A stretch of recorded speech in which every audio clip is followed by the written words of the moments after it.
Chapter 4. You know, perhaps, though I've already told you this myself, began Svidrigailov, that I was sitting here in debtor's prison, on an enormous debt, without the slightest means in sight to pay it. There's no need to go into detail about how Marfa Petrovna ransomed me then. Do you know to what degree of infatuation a woman can sometimes fall in love? She was an honest woman, quite intelligent, though completely uneducated. Now imagine that this very same jealous and honest woman, after many terrible fits and reproaches, decided to condescend to a certain kind of contract with me, which she kept throughout our entire marriage. The fact is that she was considerably older than me, and besides, she constantly kept some kind of clove in her mouth. I had enough baseness in my soul, and a certain kind of honesty, to declare to her directly that I could not be completely faithful to her.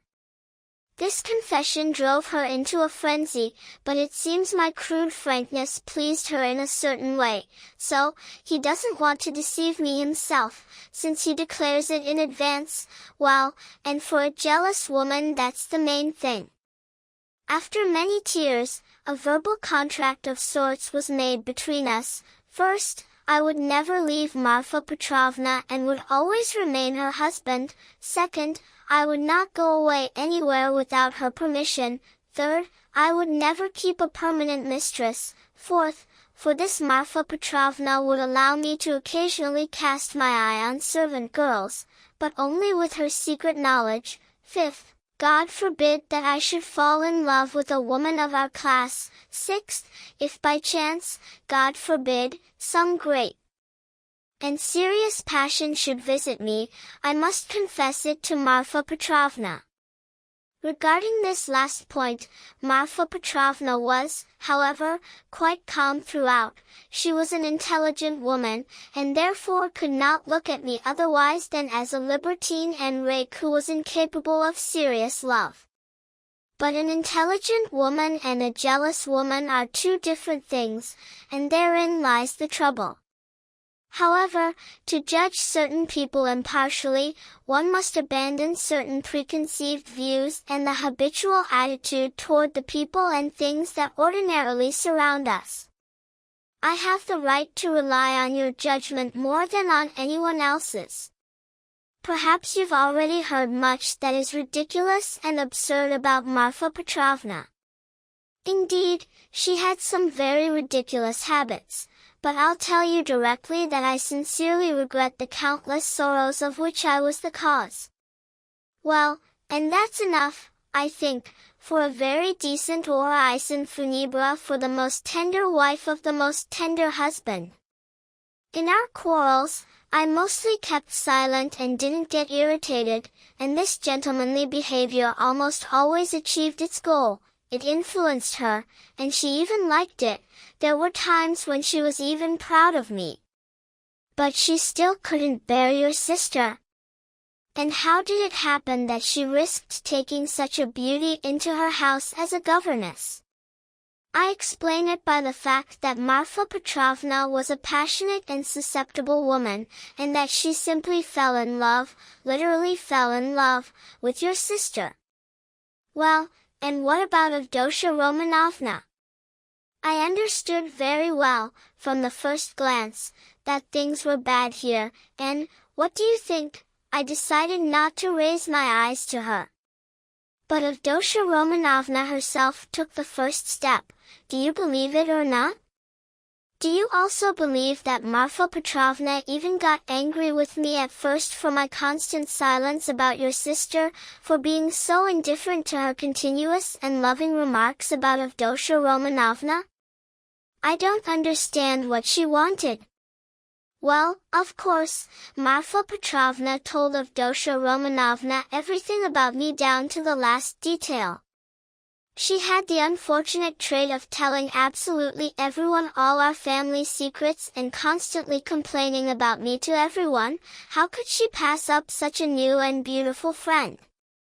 I suppose they had no other conversation than about me, and undoubtedly, Avdotya Romanovna became acquainted with all those dark, mysterious tales that are attributed to me. I'll bet you've already heard something of the sort too? I have. Luzin accused you of even being the cause of a child's death. Is it true? Do me the favor of leaving all these vulgarities alone, Svidrigailov replied with disgust and irritation. If you're so determined to learn about all this nonsense, I'll tell you about it separately sometime, but now.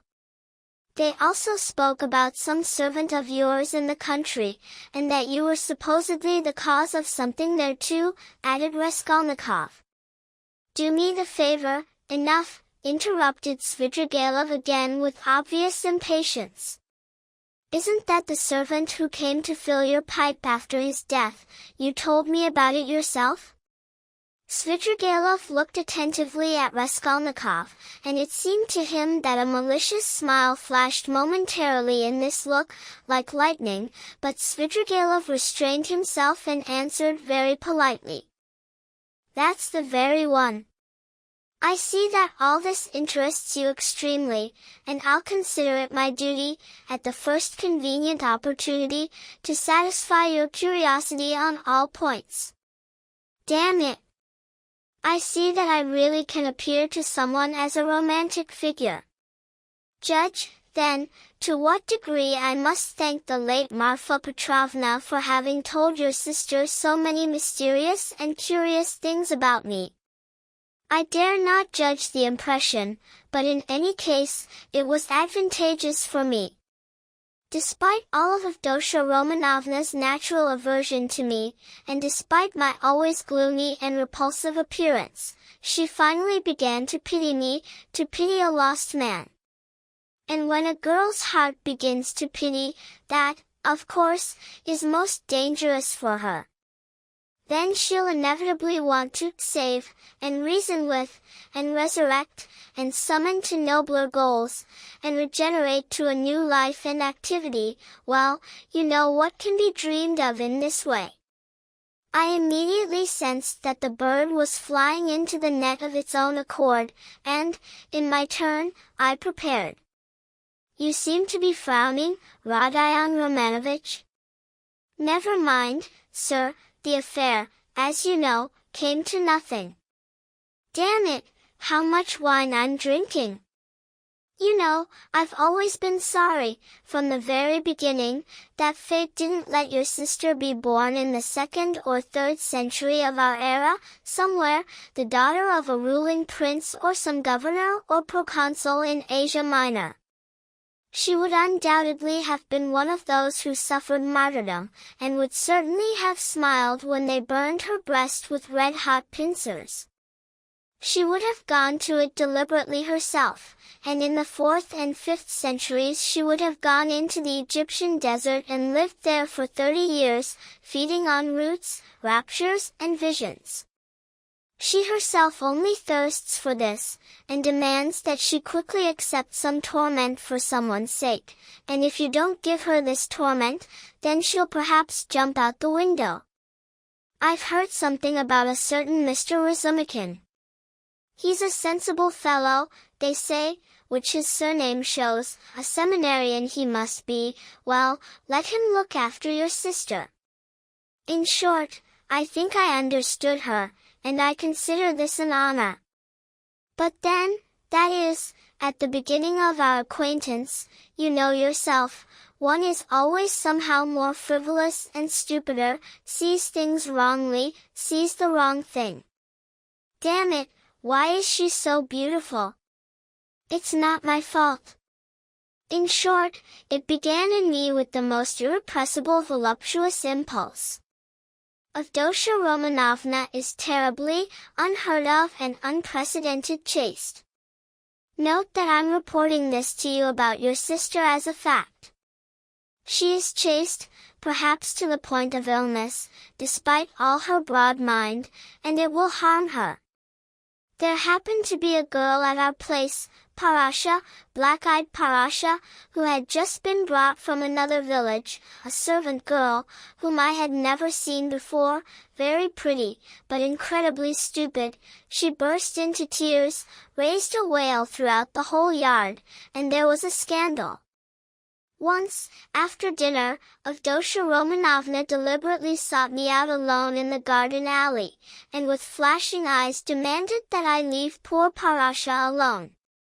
This was almost the first conversation between us alone. I, of course, considered it an honor to satisfy her wish, tried to pretend to be struck, embarrassed, well, in short, played my role not badly. Relations began, mysterious conversations, moral teachings, instructions, entreaties, supplications, even tears. Would you believe it, even tears? That's how strong the passion for propaganda becomes in some girls. I, of course, blamed everything on my fate, pretended to be hungering and thirsting for light, and finally put into action the greatest and most infallible means of conquering the female heart, a means that never deceives anyone and works decidedly on everyone without exception. This means is well known, flattery. There is nothing in the world more difficult than candor and nothing easier than flattery. If there's even 100th part of a false note in candor, there's immediately a dissonance, and then, scandal. But if in flattery even everything down to the last note is false, it's still pleasant and listened to not without pleasure, albeit with crude pleasure, but still with pleasure. And however crude the flattery may be, at least half of it will inevitably seem true.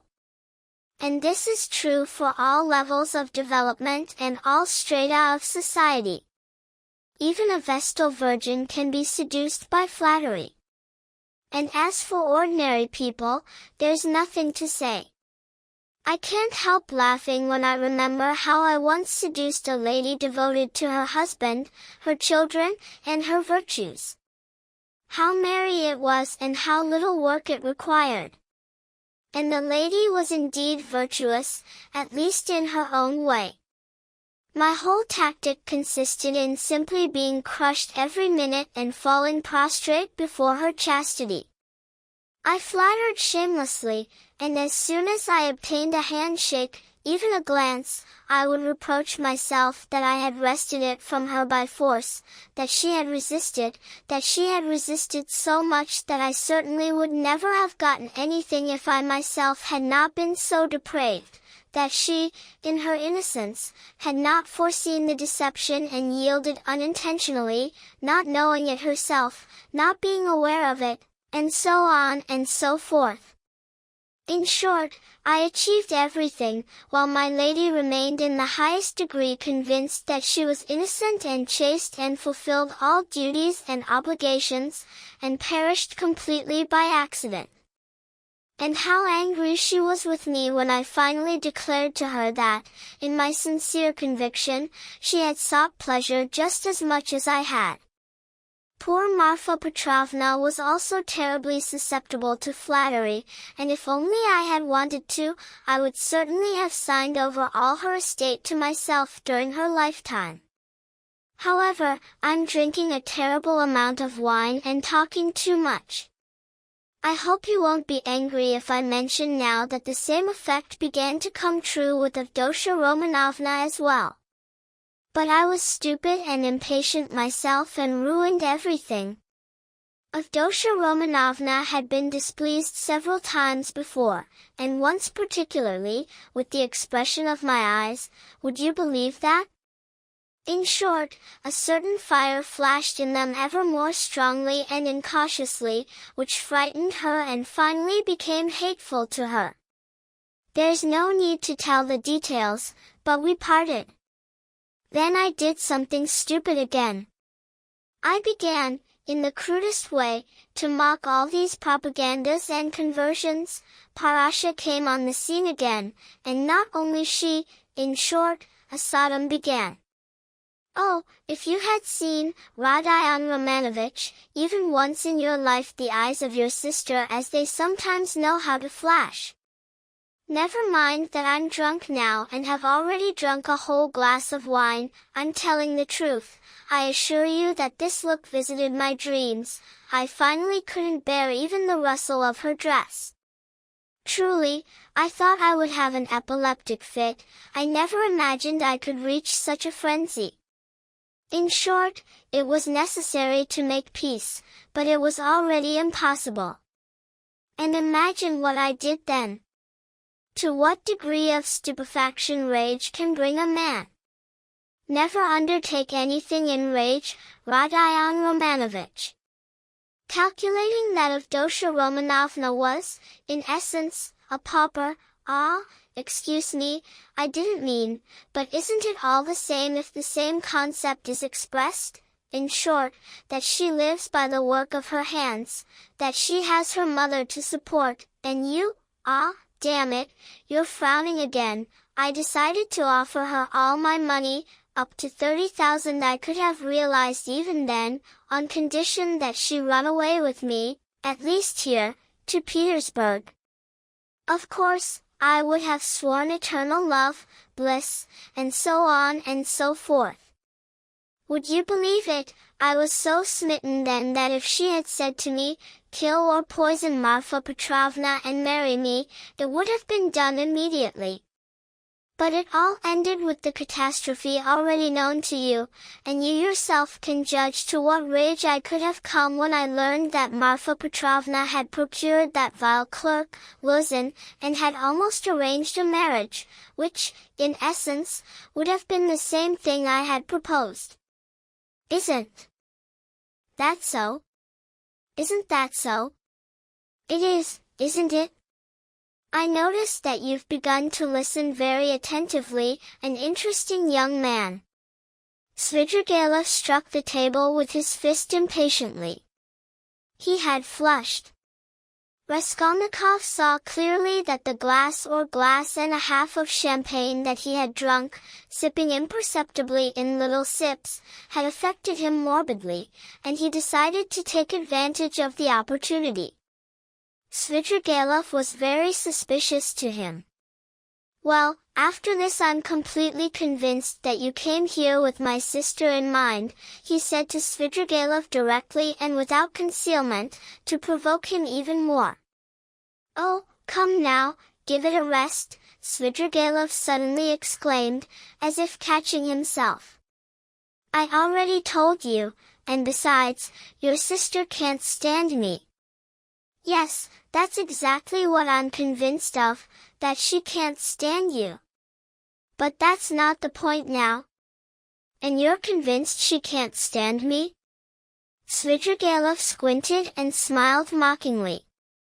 You're right, she doesn't love me, but never vouch for matters that have passed between husband and wife or lover and mistress. There's always one corner that remains unknown to the whole world and which, perhaps, is known only to the two of them. Can you guarantee that Avdotya Romanovna looked at me with disgust? From certain words and expressions of yours during your story, I noticed that even now you have your own designs and the most urgent intentions regarding Dunya, vile ones, of course. What? Did such words and expressions escape me? Svidrigailov was suddenly naively frightened, paying no attention whatsoever to the epithet attached to his intentions. Yes, they're escaping you even now. Well, what are you so afraid of, for instance? Why are you suddenly frightened? Am I afraid and frightened? Frightened of you?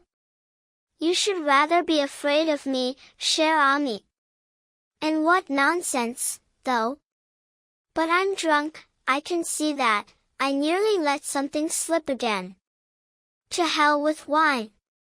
Hey, water. He grabbed the bottle and unceremoniously threw it out the window. Philip brought water. This is all nonsense, said Svidrigailov, wetting a towel and applying it to his head. But I can silence you with one word and reduce all your suspicions to dust. Do you know, for instance, that I'm getting married? You already told me that before. I did. I forgot. But then I couldn't speak definitively, because I hadn't even seen the bride yet, I was only intending. Well, but now I already have a bride, and the matter is settled, and if it weren't for urgent business, I would certainly take you there right now, because I want to ask your advice. Oh, damn. Only 10 minutes left. Look at the clock. But anyway, I'll tell you, because this is an interesting little thing, my marriage, that is, in its own way. Where are you going? Leaving again. No, I won't leave now. You won't leave at all? We'll see. I'll take you there, it's true, I'll show you the bride, but not now, you'll have to leave soon. You go right, I go left. Do you know this Raskolnikov woman? This very Raskolnikov, with whom I'm living now, eh? Are you listening? No, what do you think? This is the very one they talk about, the one about whom they say that the girl, in the water, in winter, well, are you listening? Are you listening? Well, so she cooked all this up for me. You're so bored, she says, find some distraction. And I'm a gloomy, boring person. Do you think I'm cheerful? No, gloomy, I do no harm, but I sit in a corner, sometimes I don't speak for 3 days. And this Raskolnikov is a scoundrel, I tell you. She has this in mind, I'll get bored, abandon my wife and leave, and the wife will fall to her, and she'll put her into circulation, in our circle, that is, or even higher. There is, she says, one such decrepit father, a retired official, sitting in an armchair and hasn't moved his legs for 3 years. There is, she says, also a mother, a sensible lady, the mama. A son is serving somewhere in the provinces, doesn't help. A daughter got married and doesn't visit, and they have 2 small nephews on their hands, they don't have enough of their own, and they took a girl, their youngest daughter, out of the gymnasium before finishing her course. In a month she'll just turn 16, which means in a month she can be married off. This is for me. We went, how funny it was there. I introduced myself, a landowner, a widower, of a well-known family, with such and such connections, with capital. Well, what does it matter that I'm 50 and she's not even 16? Who looks at that? Well, but it's tempting, isn't it? It's tempting, ha! Ha! You should have seen how I conversed with Papa and Mama. One should pay just to see me at that time. She comes out, curtsies, well, you can imagine, still in a short little dress, an unopened bud, blushing, flaring up like dawn, they told her, of course. I don't know how you feel about female faces, but in my opinion, these 16 years, these still childish eyes, this timidity and tears of modesty, in my opinion, this is better than beauty, and she's also a picture herself. Light hair, curled into little lamb's ringlets, plump lips, rosy, feet, delightful. Well, we got acquainted, I announced that I'm in a hurry due to domestic circumstances, and the very next day, that is the day before yesterday, we were blessed. Since then, whenever I arrive, I immediately take her on my knees and don't let her down. Well, she flares up like dawn, of course, and I kiss her every minute. Mama, of course, impresses upon her that this, they say, is your husband and that this is required, in short, bliss. And this current state, as a fiancé, truly, may be better than as a husband. This is what they call la nature et la vérité. Ha! Ha! I've talked with her 2 or 3 times. The girl is far from stupid. Sometimes she'll glance at me stealthily, and it just burns through. And you know, her face is like Raphael's Madonna. Indeed, the Sistine Madonna has a fantastic face, the face of a sorrowful holy fool. Hasn't that struck you? Well, so it's of that kind. As soon as we were blessed, the next day I brought 1,500, 1 diamond set, another pearl, and a silver lady's toilette case, this big, with all sorts of things, so even her face, the Madonna's, flushed. Yesterday I sat her on my knees and, probably, already quite unceremoniously, she flared up all over and tears spurted, but she doesn't want to show it, she's burning all over. Everyone left for a minute, we remained completely alone. Suddenly she throws herself on my neck, for the first time herself, embraces me with both little hands, kisses me and swears that she will be an obedient, faithful, and good wife to me, that she will make me happy, that she will devote all her life, every minute of her life, sacrifice everything, and for all this she only wants one thing from me, my respect, and nothing else. She says, nothing is needed, no gifts.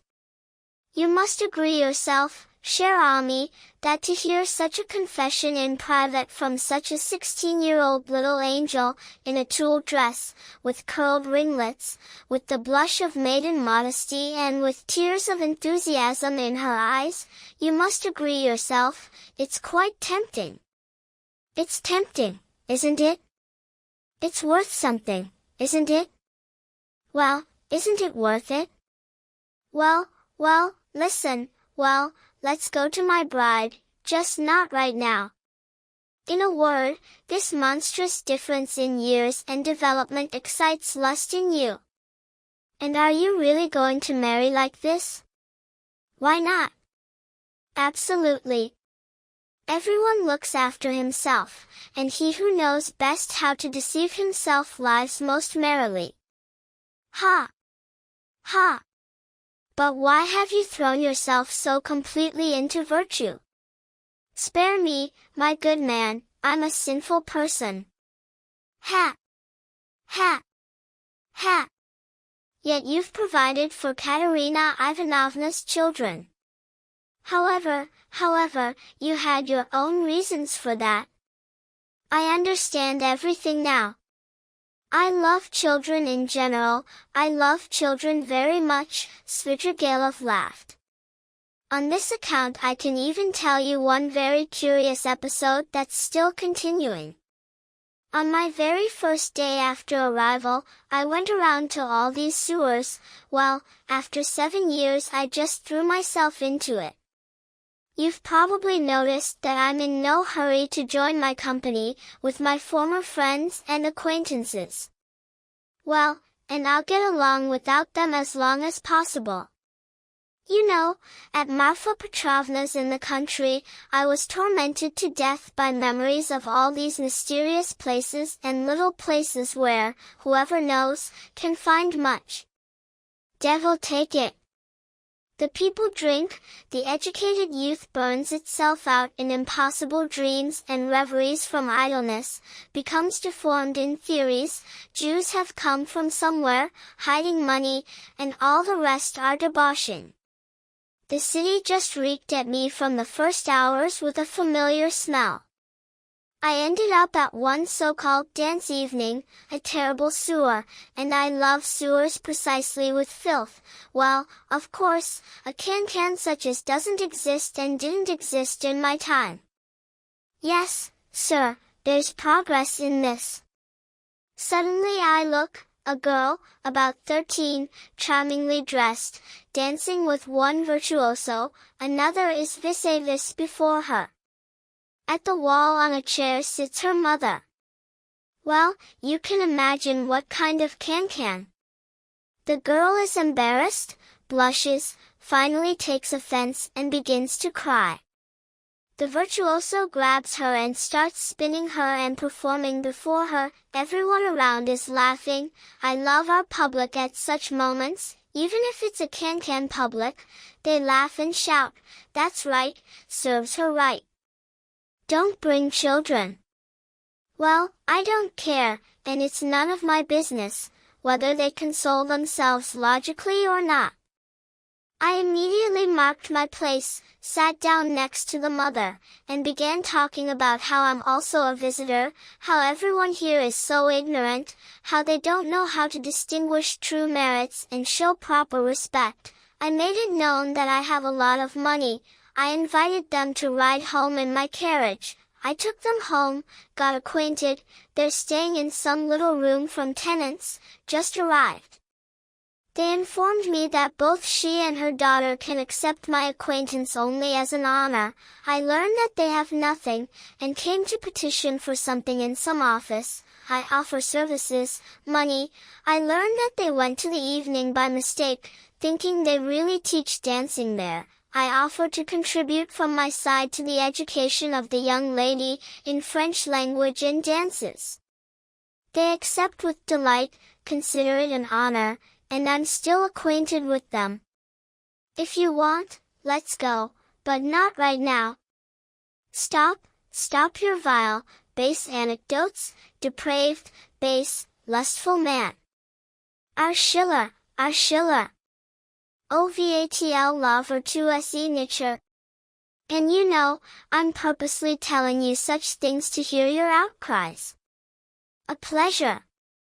Of course, am I not ridiculous to myself at this moment? Raskolnikov muttered angrily. Svidrigailov laughed heartily. Finally he called Philip, paid, and began to get up. Well, I'm drunk, I says cause, he said. A pleasure. Of course you feel pleasure, Raskolnikov cried out, also getting up. For a worn-out debauchee to tell about such exploits, having in mind some monstrous intention of the same kind, isn't that a pleasure, and especially under such circumstances and to such a person as me? It inflames. Well, if that's so, Svidrigailov answered with some surprise, examining Raskolnikov, if that's so, then you yourself are quite a cynic. At least you contain enormous material in yourself. You can be conscious of much, well, and you can do much too. Well, but enough. I sincerely regret that I spoke so little with you, but you won't escape me. Just wait a bit. Svidrigailov walked out of the tavern. Raskolnikov followed him.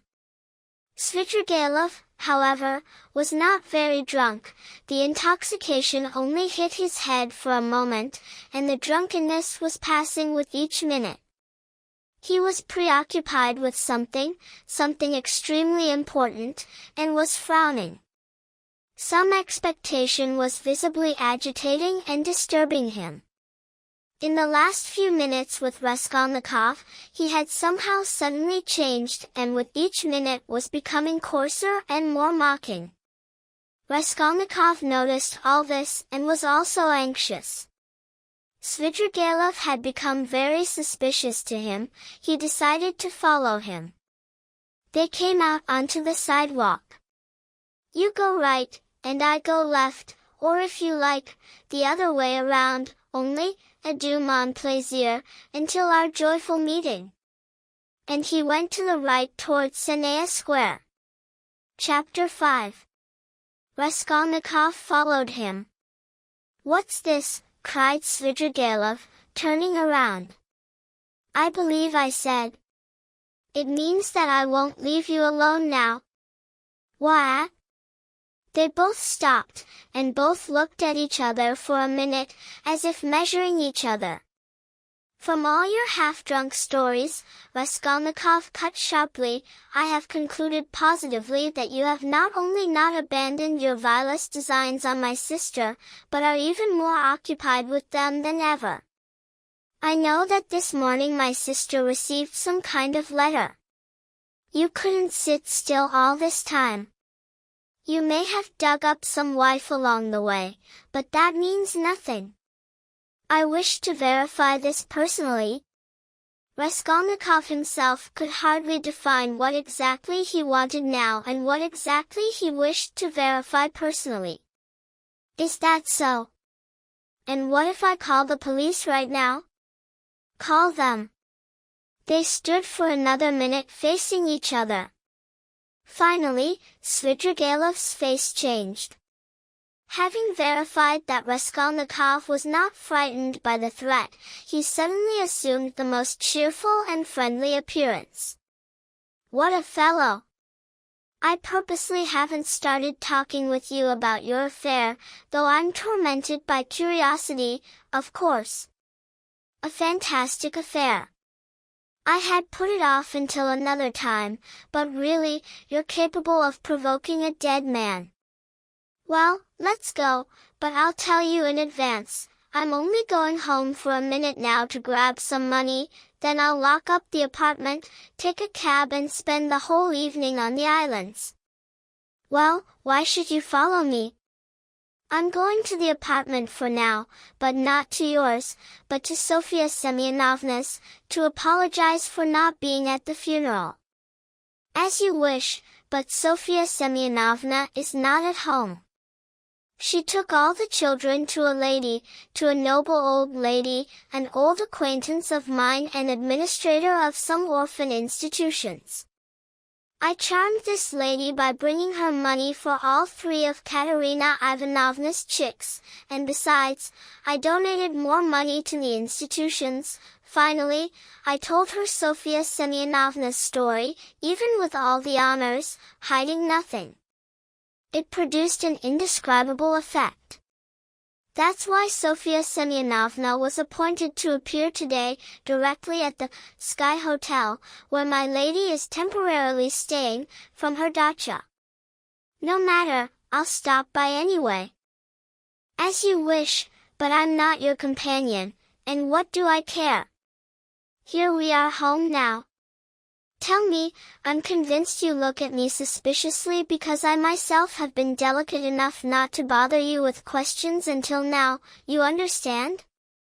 It seemed extraordinary to you, I bet that's so. Well, after that, try being delicate.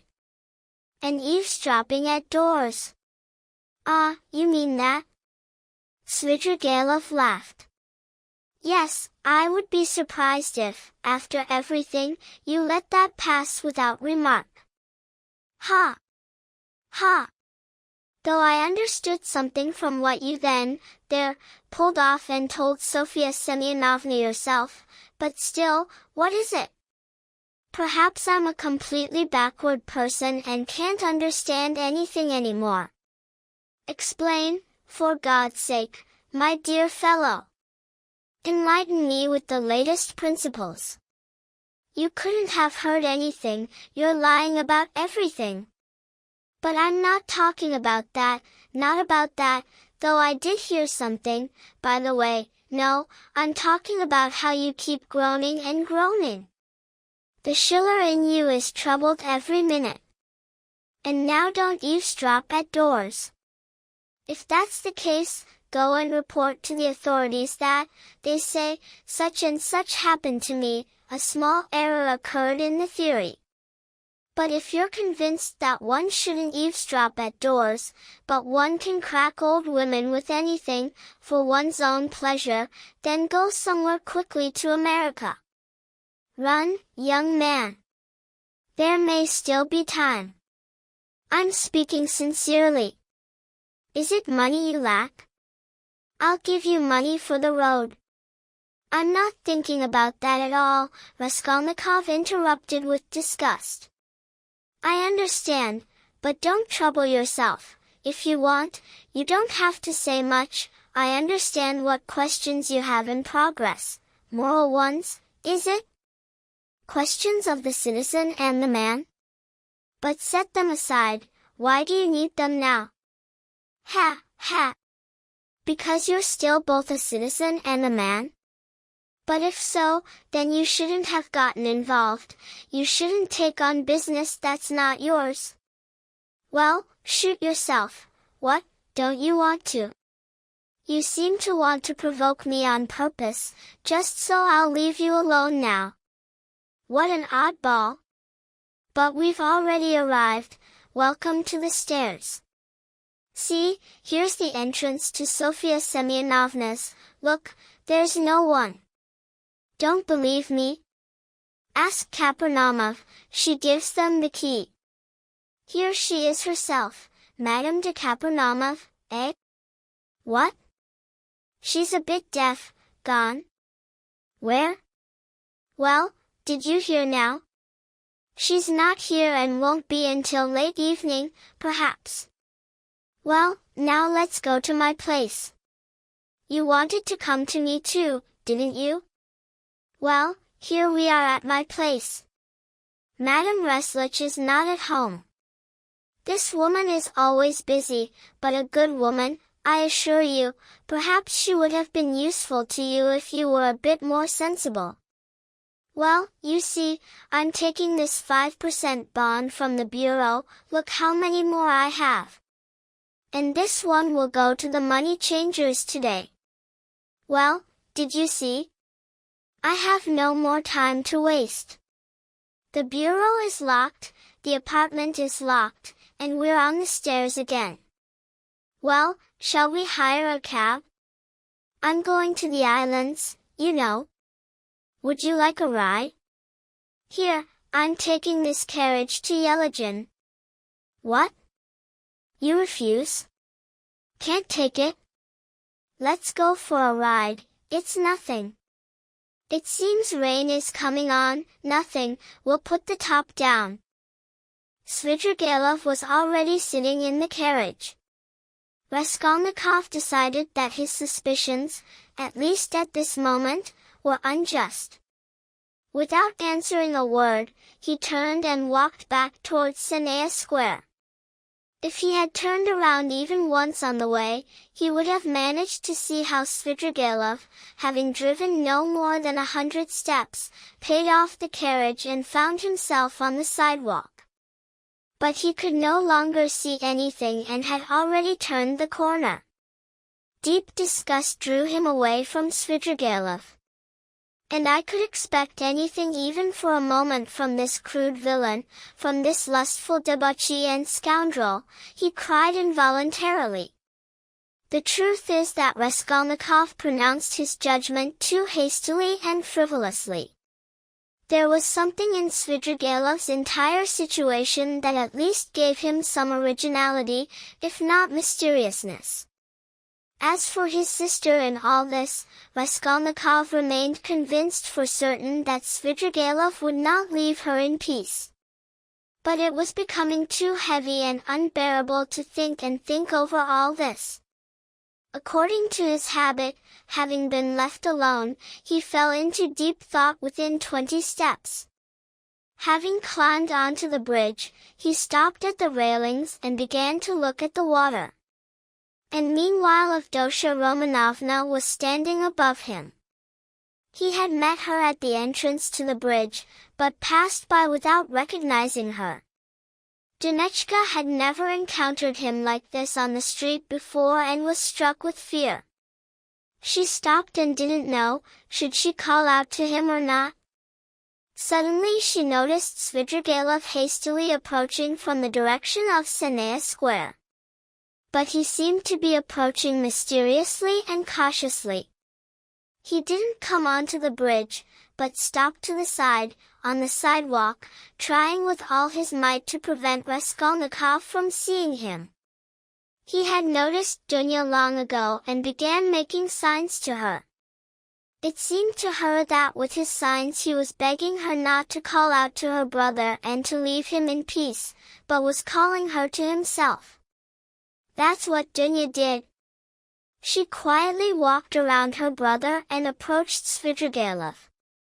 Let's go quickly, Svidrigailov whispered to her. I don't want Rodion Romanik to know about our meeting. I warn you that I was sitting with him not far from here, in a tavern, where he found me himself, and I barely got rid of him. He knows somehow about my letter to you and suspects something. Surely you didn't reveal it to him? And if not you, then who? We've already turned the corner, Dunya interrupted. My brother won't see us now. I declare to you that I won't go any further with you. Tell me everything here, all this can be said in the street. First of all, this can't be said in the street at all. Secondly, you must also hear Sofia Semyonovna. Thirdly, I'll show you some documents. Well, yes, finally, if you don't agree to come into my place, then I refuse any explanations and will leave immediately. At the same time, I ask you not to forget that a very curious secret of your beloved brother is completely in my hands. Dunya stopped in indecision and looked at Svidrigailov with a piercing gaze. What are you afraid of? He remarked calmly. The city is not the countryside. And in the countryside you harmed me more than I harmed you, and here. Has Sofia Semyonovna been warned? No, I haven't said a word to her and I'm not even completely sure whether she's home now. However, she's probably home.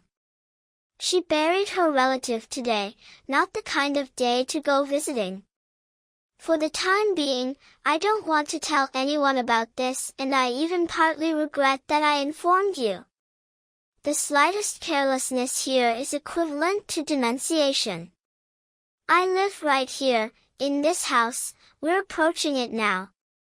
Here's our building's porter, the porter knows me very well, here he's bowing, he sees that I'm walking with a lady, and he's already managed to notice your face, and this will be useful to you if you're very afraid and suspect me. Forgive me for speaking so crudely. I myself live as a lodger. Sofia Semyonovna lives wall to wall with me, also as a lodger. The whole floor is rented out. Why should you be afraid, like a child? Or am I really that terrible? Svidrigailov's face twisted into a condescending smile, but he was no longer in the mood for smiling. His heart was pounding, and his breath caught in his chest. He purposely spoke louder to hide his growing agitation, but Dunya hadn't managed to notice this particular agitation. The remark that she was afraid of him like a child and that he was so terrible to her had irritated her too much. Though I know that you are a man, without honor, I'm not the least bit afraid of you. Go ahead, she said, apparently calmly, but her face was very pale. Svidrigailov stopped at Sonia's apartment. Allow me to check whether she's home. No. Bad luck. But I know she may come very soon. If she went out, it was only to a certain lady, about her orphans. Their mother died. I also got involved here and made arrangements. If Sofia Semyonovna doesn't return in 10 minutes, then I'll send her to you myself, today even, if you like. Well, here's my number. Here are my 2 rooms. Behind the door is my landlady, Mrs. Reslich. Now look here, I'll show you my main documents. From my bedroom this door leads to 2 completely empty rooms that are rented out. Here they are, you need to look at this somewhat more attentively. Svidrigailov occupied 2 furnished, fairly spacious rooms. Dunechka looked around distrustfully, but noticed nothing special either in the furnishings or in the arrangement of the rooms, although something could have been noticed, for example, that Svidrigailov's apartment was somehow situated between 2 almost uninhabited apartments. The entrance to his place was not directly from the corridor, but through 2 of the landlady's rooms, almost empty. From Svidrigailov's bedroom, unlocking a door locked with a key, he showed Dunechka an also empty apartment that was being rented out. Dunechka had stopped at the threshold, not understanding why she was being invited to look, but Svidrigailov hastened with an explanation. "Look here, into this second large room. Notice this door, it's locked with a key. By the door stands a chair, just one chair in both rooms. I brought it from my apartment to listen more comfortably. Right there, behind the door, stands Sofia Semyonovna's table. She sat there and conversed with Rodion Romanik. And I eavesdropped here, sitting on the chair, 2 evenings in a row, both times for about 2 hours, and surely I could have learned something. What do you think?" "You eavesdropped?" "Yes, I eavesdropped. Now let's go to my place, there's nowhere to sit here." He brought Avdotya Romanovna back to his first room, which served him as a parlor, and invited her to sit on a chair. He himself sat at the other end of the table, at least a fathom away from her, but probably in his eyes already gleamed that same flame that had once so frightened Dunechka. She shuddered and once again looked around distrustfully. Her gesture was involuntary, she obviously didn't want to show distrust. But the isolated position of Svidrigailov's apartment finally struck her. She wanted to ask whether his landlady was at home, at least, but she didn't ask, out of pride. Besides, there was another, incomparably greater suffering than fear for herself in her heart. She was suffering unbearably. "Here is your letter," she began, placing it on the table. "Is what you write possible? You hint at a crime supposedly committed by my brother. You hint too clearly, you dare not deny it now. Know that I heard about this stupid tale even before you and don't believe a word of it. This is a sad and ridiculous suspicion. I know the story, and how and why it was invented. You cannot have any proof. You promised to prove it, speak then. But know in advance that I don't believe you. I don't believe you." Dunechka spoke this rapidly, hurrying, and for a moment color rushed to her face. "If you didn't believe, could it have happened that you risked coming to me alone? Why did you come? Out of curiosity alone? Don't torment me, speak, speak. There's no denying you're a brave girl. By God, I thought you would ask Mr. Razumikin to accompany you here. But he wasn't with you, nor around you. I was watching, that's brave. You wanted, it means, to spare Rodion Romanik. However, everything in you is divine. As for your brother, what shall I tell you? You just saw him yourself. What is he like? Is this all you base it on? No, not on this, but on his own words. He came here to Sofia Semyonovna 2 evenings in a row. I showed you where they sat. He communicated his full confession to her. He is a murderer. He killed an old woman official, a moneylender, to whom he himself pawned things. He also killed her sister, a traitor, named Lisaveta, who accidentally entered during the murder of her sister. He killed them both with an axe, which he brought with him. He killed them to rob them, and robbed them. He took money and various things. He himself conveyed all this word for word to Sofia Semyonovna, who alone knows the secret, but did not participate in the murder either by word or deed, but on the contrary was horrified just as you are now. Rest assured, she will not betray him. This cannot be. Dunya murmured with pale, lifeless lips. She was suffocating. It cannot be, there is not the slightest reason, no motive. This is a lie. A lie. He robbed, that's the whole reason. He took money and things. True, By his own confession, he made use of neither the money nor the things, but carried them somewhere under a stone, where they still lie. But that's because he didn't dare make use of them. But is it likely that he could steal, rob? That he could even think of it? Dunya cried out and jumped up from her chair. But you know him, you've seen him. Could he be a thief? She was almost imploring Svidrigailov. She had forgotten all her fear. There are, Avdotya Romanovna, thousands and millions of combinations and arrangements here. A thief steals, but at least he knows about himself that he's a scoundrel. But I heard about one nobleman who robbed the mail, so who knows, maybe he really thought he was doing an honest thing. Of course, I wouldn't have believed it myself, just as you wouldn't, if someone told me from the outside. But I believed my own ears. He also explained all the reasons to Sofia Semyonovna, but at first she didn't believe her own ears either, but finally believed her own eyes, her very own eyes. After all, he personally told her himself. What reasons? It's a long story, Avdotya Romanovna. Here, how shall I express it to you, a sort of theory, the same business by which I find, for example, that a single evil deed is permissible if the main goal is good. A single evil and 100 good deeds.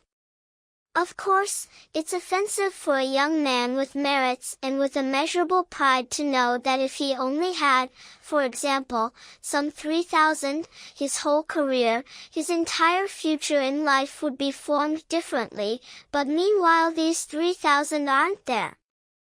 Add to this irritation from hunger, from a cramped apartment, from rags, from a vivid consciousness of the beauty of his social position, and at the same time the position of his sister and mother. Above all, vanity, pride and vanity, though God knows, perhaps with good inclinations too. I'm not blaming him, don't think so please, and it's not my business.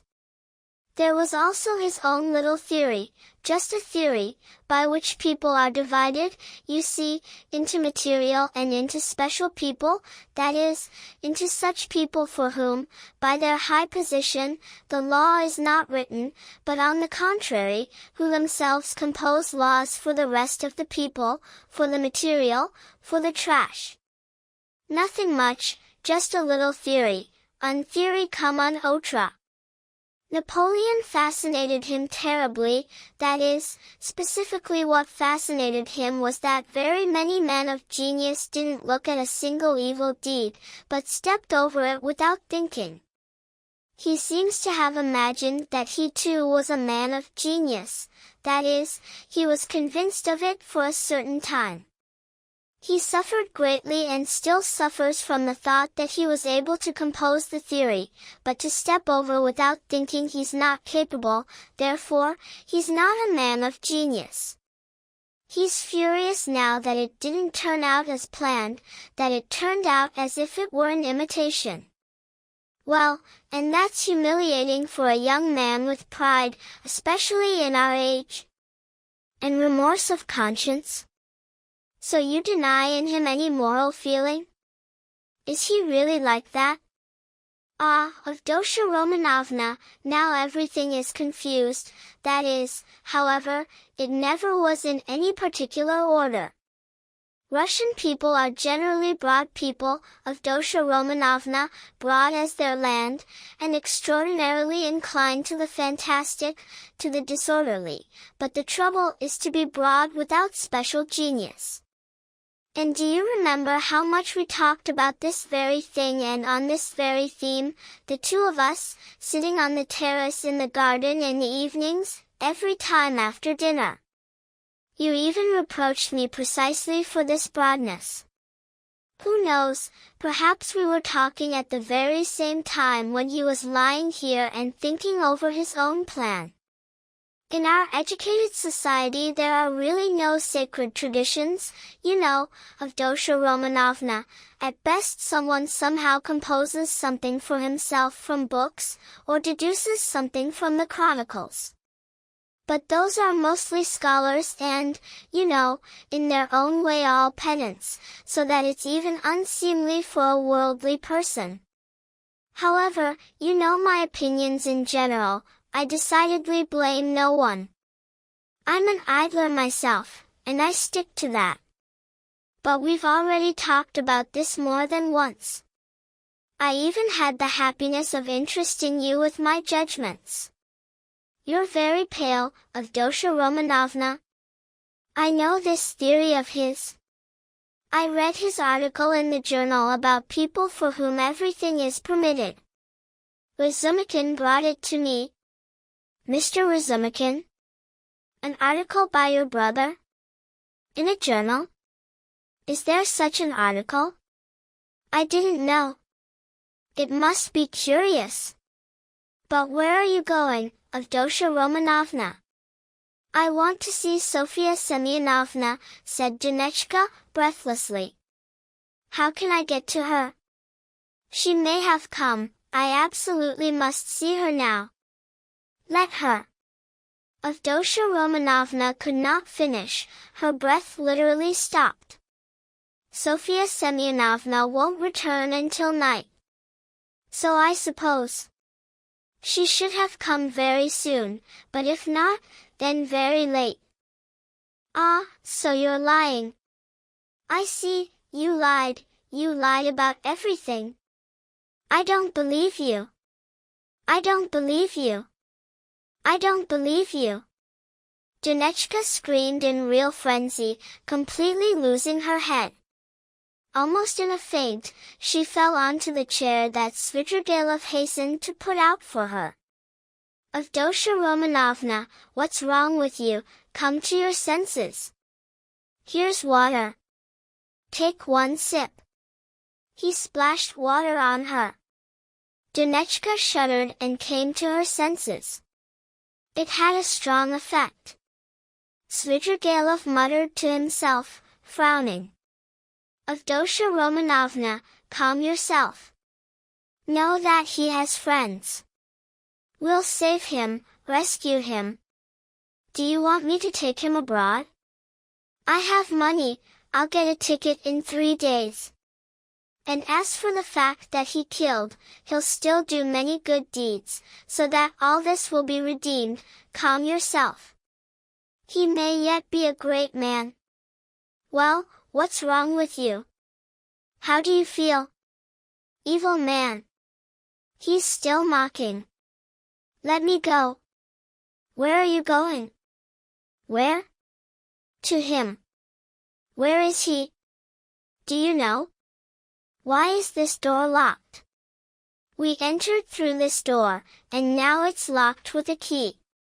When did you manage to lock it? We couldn't shout about what we're talking about here to all the rooms. I'm not mocking at all, I'm just tired of talking in this language. Well, where will you go like this? Do you want to betray him? You'll drive him to madness, and he'll betray himself. Know that they're already following him, they've already found the trail. You'll only expose him. Wait, I saw him and spoke with him just now, he can still be saved. Wait, sit down, let's think together. That's why I called you here, to talk about this in private and think it over properly. Do sit down. How can you save him? Can he really be saved? Dunya sat down. Svidrigailov sat beside her. It all depends on you alone, he began with sparkling eyes, almost in a whisper, stumbling and even not pronouncing some words from agitation. Dunya recoiled from him in fright. He too was trembling all over. You, one word from you, and he's saved. I'll save him. I have money and friends. I'll send him off immediately, and I'll get a passport myself, 2 passports. One his, the other mine. I have friends, I have practical people. Do you want? I'll get you a passport too, your mother's. Why do you need Raskolnikov? I love you too. I love you infinitely. Let me kiss the hem of your dress, let me. Let me. I can't bear to hear it rustling. Tell me, do this, and I'll do it. I'll do anything. I'll do the impossible. Whatever you believe in, I'll believe in too. I'll do anything, anything. Don't look at me like that. Do you know that you're killing me? He was even beginning to rave. Something suddenly happened to him, as if something suddenly struck his head. Dunya jumped up and rushed to the door. Open it! Open it, she cried through the door, calling someone and shaking the door with her hands. Open it! Is there really no one? Svidrigailov got up and came to his senses. A malicious and mocking smile slowly forced itself onto his still trembling lips. There's no one at home, he said quietly and with pauses. The landlady has left, and it's futile effort to scream like that, you're only agitating yourself in vain. Where's the key? Open the door now, base man. I lost the key and can't find it. Ah! So this is violence. Dunya cried out, turned pale as death and rushed to a corner, where she quickly shielded herself with a small table that happened to be at hand. She didn't scream, but she fixed her gaze on her tormentor and keenly followed his every movement. Svidrigailov also didn't move from his place and stood opposite her at the other end of the room. He had even mastered himself, at least outwardly. But his face was still pale. The mocking smile didn't leave him. You just said violence, Avdotya Romanovna. If it's violence, then you can judge for yourself that I've taken measures. Sofia Semyonovna is not at home, to the Kapernaumos it's very far, 5 locked rooms. Finally, I'm at least twice as strong as you and, besides, I have nothing to fear, because you can't complain even afterwards. Surely you don't really want to betray your brother? And no one will believe you. Well, why on earth would a girl go alone to a single man's apartment? In any case, this is suspicious. You're far beyond the age of majority and have your own reason, so that even if you sacrifice your brother, you won't prove anything even then. Violence is very difficult to prove, Avdotya Romanovna. Scoundrel! Dunya whispered in indignation. As you wish, but note, I was still only speaking by way of supposition. By my own personal conviction you're completely right, violence is an abomination. I was only saying that there would be absolutely nothing on your conscience, even if you wanted to save your brother voluntarily, as I'm proposing to you. You would simply, it means, submit to circumstances, well to force, finally, if this word is necessary. Think about this and know that the fate of your brother and your mother is in your hands. I'll be your slave, for life. I'll wait here. Svidrigailov sat down on the sofa, about 8 paces from Dunya. For her there was no longer the slightest doubt of his unshakable determination. Besides, she knew him. Suddenly she took a revolver from her pocket, cocked the hammer, and lowered her hand with the revolver onto the small table. Svidrigailov jumped up from his place. Aha! So that's how it is, he cried out in surprise, but smiling maliciously. Well, this completely changes the course of things. You're making things extremely easier for me yourself, Avdotya Romanovna.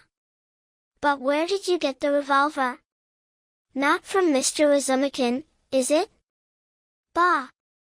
But the revolver is mine. An old acquaintance. And how I searched for it then. Our country shooting lessons, which I had the honor of giving you, haven't been wasted after all. It's not your revolver, but Marfa Petrovna's, whom you killed, villain. You had nothing of your own in her house. I took it when I began to suspect what you're capable of. Dare to take even one step and I swear, I'll kill you. Dunya was in a frenzy. She held the revolver ready. Well, and what about your brother? I ask out of curiosity, asked Svidrigailov, still standing in place. Denounce if you want. Don't move. Don't come closer. I'll shoot. You poisoned your wife, I know, you're a murderer yourself. And are you firmly convinced that I poisoned Marfa Petrovna? You hinted it yourself, you spoke to me about poison. I know you went for it, you had it ready. It's you. It's definitely you, scoundrel. Even if that were true, it would be because of you, you would still be the cause. You lie. I always hated you, always. Oh ho, Avdotya Romanovna. You seem to have forgotten how in the heat of propaganda you were already yielding and melting. I saw it in your little eyes, remember that evening, in the moonlight, when the nightingale was still whistling? You lie. Fury flashed in Dunya's eyes, you lie, slanderer. I'm lying. Well, perhaps I'm lying. I lied. Women shouldn't be reminded of such little things. He smirked. I know you'll shoot, pretty little beast. Well, go ahead and shoot. Dunya raised the revolver, and, deathly pale, with a whitened, trembling lower lip, with large black eyes sparkling like fire, looked at him, resolved, measuring and waiting for the first movement from his side. Never had he seen her so beautiful. The fire that flashed from her eyes at the moment when she raised the revolver seemed to burn him, and his heart contracted painfully. He took a step and a shot rang out. The bullet grazed his hair and struck the wall behind. He stopped and laughed quietly. The wasp stung. Aiming straight at the head. What's this? Blood. He took out a handkerchief to wipe the blood streaming in a thin trickle down his right temple. Probably the bullet had barely grazed the skin of his skull. Dunya lowered the revolver and looked at Svidrigailov not exactly in fear, but in some wild bewilderment. She seemed not to understand herself what she had done and what was happening. Well then, a miss. Shoot again. I'm waiting, Svidrigailov said quietly, still smirking, but somehow gloomily. Otherwise I'll manage to grab you before you cock the hammer. Dunechka shuddered, quickly cocked the hammer and raised the revolver again. Leave me alone, she said in despair. I swear, I'll shoot again. I'll kill you. Well then, at 3 paces it's impossible not to kill. But if you don't kill, then... His eyes flashed, and he took 2 more steps. Dunechka fired, misfire. You loaded it carelessly. Never mind. You still have a percussion cap there. Fix it, I'll wait. He stood before her 2 steps away, waited and looked at her with wild determination, an inflamed passionate, heavy gaze. Dunya understood that he would sooner die than let her go. And of course she'll kill him now, at 2 paces. Suddenly she threw away the revolver. "She threw it away," said Svidrigailov with surprise and took a deep breath. Something seemed to lift from his heart all at once, and perhaps not just the burden of mortal fear, but he hardly felt it at this moment. It was deliverance from another, more sorrowful and gloomy feeling, which he himself could not have defined in all its force. He approached Dunya and quietly put his arm around her waist. She didn't resist, but trembling all over like a leaf, looked at him with pleading eyes. He wanted to say something, but only his lips twisted, and he couldn't speak. "Let me go," Dunya said beseechingly. Svidrigailov shuddered. This "you" was somehow said differently than the earlier one. "So you don't love me?" he asked quietly. Dunya shook her head negatively. "And you can't?" "Never," he whispered in despair. "Never," Dunya whispered. A moment of terrible, silent struggle passed in Svidrigailov's soul. He looked at her with an inexpressible gaze. Suddenly he removed his arm, turned away, quickly walked to the window and stood before it. Another moment passed. "Here's the key." He took it from the left pocket of his coat and placed it behind him on the table, without looking and without turning to Dunya. "Take it, leave quickly." He stared stubbornly out the window. Dunya approached the table to take the key. "Quickly! Quickly!" Svidrigailov repeated, still not moving and not turning around. But in this "quickly," some terrible note seemed to sound. Dunya understood it, grabbed the key, rushed to the door, quickly unlocked it and burst out of the room. A minute later, like a madwoman, not remembering herself, she ran out onto the canal and ran in the direction of bridge. Svidrigailov stood at the window for another 3 minutes. Finally he slowly turned around, looked around and quietly passed his palm over his forehead. A strange smile twisted his face, a pitiful, sad, weak smile, a smile of despair. The blood, already drying, stained his palm. He looked at the blood angrily, then he wet a towel and washed his temple. The revolver thrown away by Dunya and having flown to the door suddenly caught his eye. He picked it up and examined it. It was a small, pocket 3-shot revolver, of old design. 2 charges and 1 percussion cap remained in it. 1 more shot could be fired. He thought, put the revolver in his pocket, took his hat and went out. Chapter 6. He spent the whole evening until 10 o'clock in various taverns and sewers, moving from one to another. Katya turned up somewhere, who sang another lackey song about how someone, a scoundrel and tyrant, began to kiss Katya. Svidrigailov treated Katya, and the organ grinder, and the singers, and the lackeys, and 2 clerks of some sort. He got involved with these clerks specifically because they both had crooked noses. One had a nose that went crooked to the right, and the other to the left. This struck Svidrigailov. They finally dragged him to some pleasure garden where he paid for them and for admission. In this garden there was one thin, 3-year-old fir tree and 3 bushes. Besides that, a Vauxhall had been built, essentially a drinking establishment, but where one could also get tea, and moreover there stood several green tables and chairs. A chorus of wretched singers and some drunken Munich German in the manner of a clown, with a red nose, but somehow extraordinarily melancholy, entertained the public. The clerks quarreled with some other clerks and started a fight. Svidrigailov was chosen by them as judge. He had been judging them for half an hour already, but they screamed so much that there wasn't the slightest possibility of understanding anything.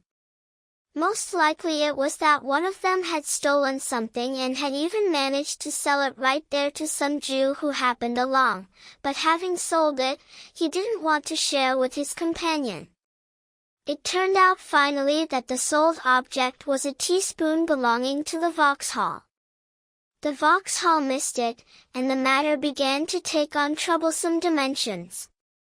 Svidrigailov paid for the spoon, got up and left the garden. It was about 10 o'clock. He himself hadn't drunk a single drop of wine all this time and had only ordered tea at the Vauxhall, and even that more for form's sake. Meanwhile the evening was sultry and gloomy. By 10 o'clock terrible clouds gathered from all sides, thunder struck, and rain poured down like a waterfall. The water fell not in drops, but in whole streams lashing the earth.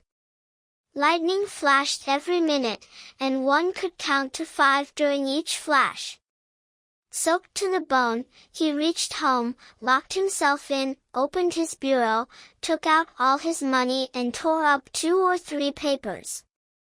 Then, putting the money in his pocket, he was about to change his clothes, but looking out the window and listening to the thunder and rain, he waved his hand, took his hat and went out without locking the apartment. He went straight to Sonia. She was at home. She was not alone, around her were the 4 small Kapernamov children. Sofya Semyonovna was giving them tea. She met Svidrigailov silently and respectfully, looked with surprise at his soaked clothes, but said not a word. The children all immediately ran away in indescribable terror.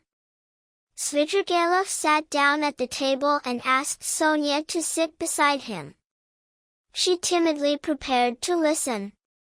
"I may be going to America, Sofya Semyonovna," said Svidrigailov, "and since we're seeing each other, probably for the last time, I came to make some arrangements." "Well, did you see that lady today?" "I know what she told you, no need to repeat it." Sonia made a movement and blushed. "Those people have a certain way about them.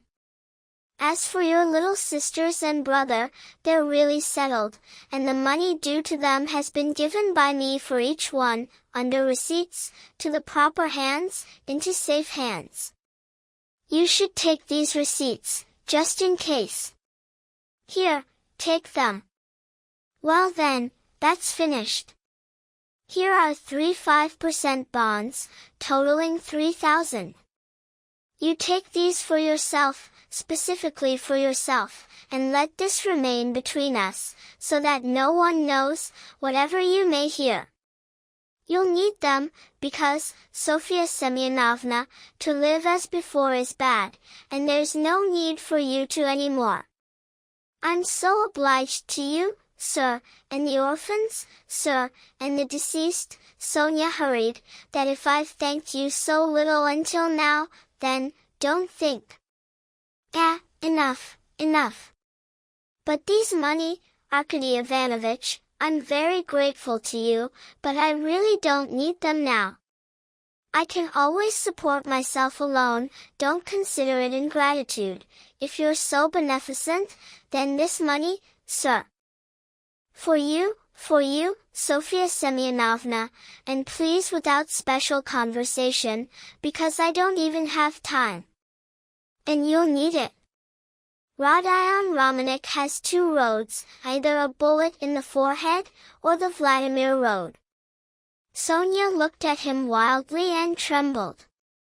"Don't worry, I know everything, from him himself, and I'm not a gossip, I won't tell anyone." "You taught him well then, that he should give himself up and confess. It will be much more advantageous for him. Well, if the Vladimir road comes, he'll take it, and you'll follow him, won't you? That's so, isn't it? That's so?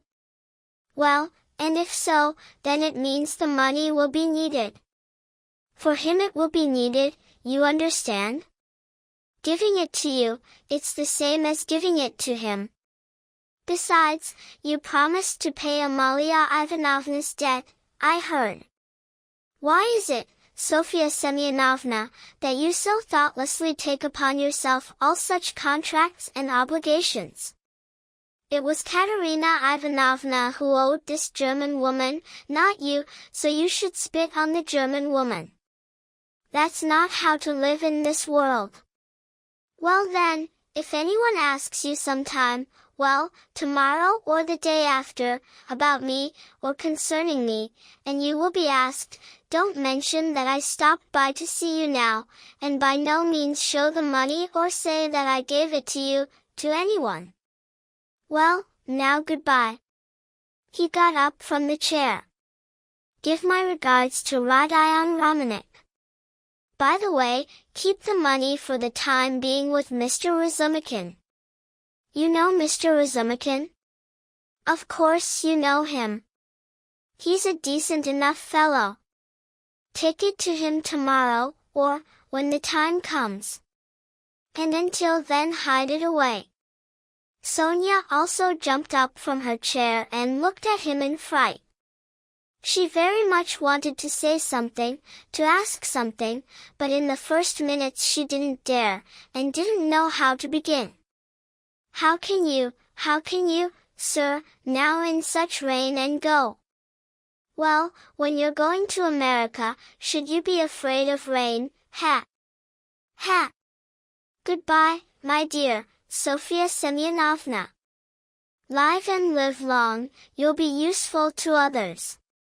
By the way, tell Mr. Razumikin that I sent my regards. Say it just like that, Arkady, they say, Ivanovich Svidrigailov sends his regards. Be sure to. He went out, leaving Sonia in astonishment, in fright, and in some vague and heavy suspicion. It turned out later that on this same evening, around 12 o'clock, he made one more very eccentric and unexpected visit. The rain still hadn't stopped. All wet, he entered at 20 minutes past 11 into the cramped apartment of his fiancée's parents, on Vasilyevsky Island, on the third line, on the small prospect.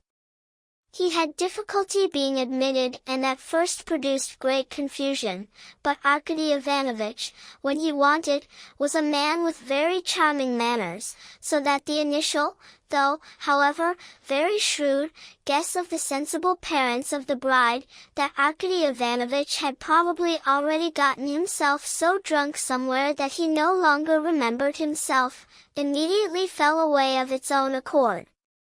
The decrepit parent was rolled out in a wheelchair to Arkady Ivanovich by the compassionate and sensible mother of the bride, and as was her custom, she immediately proceeded with some roundabout questions.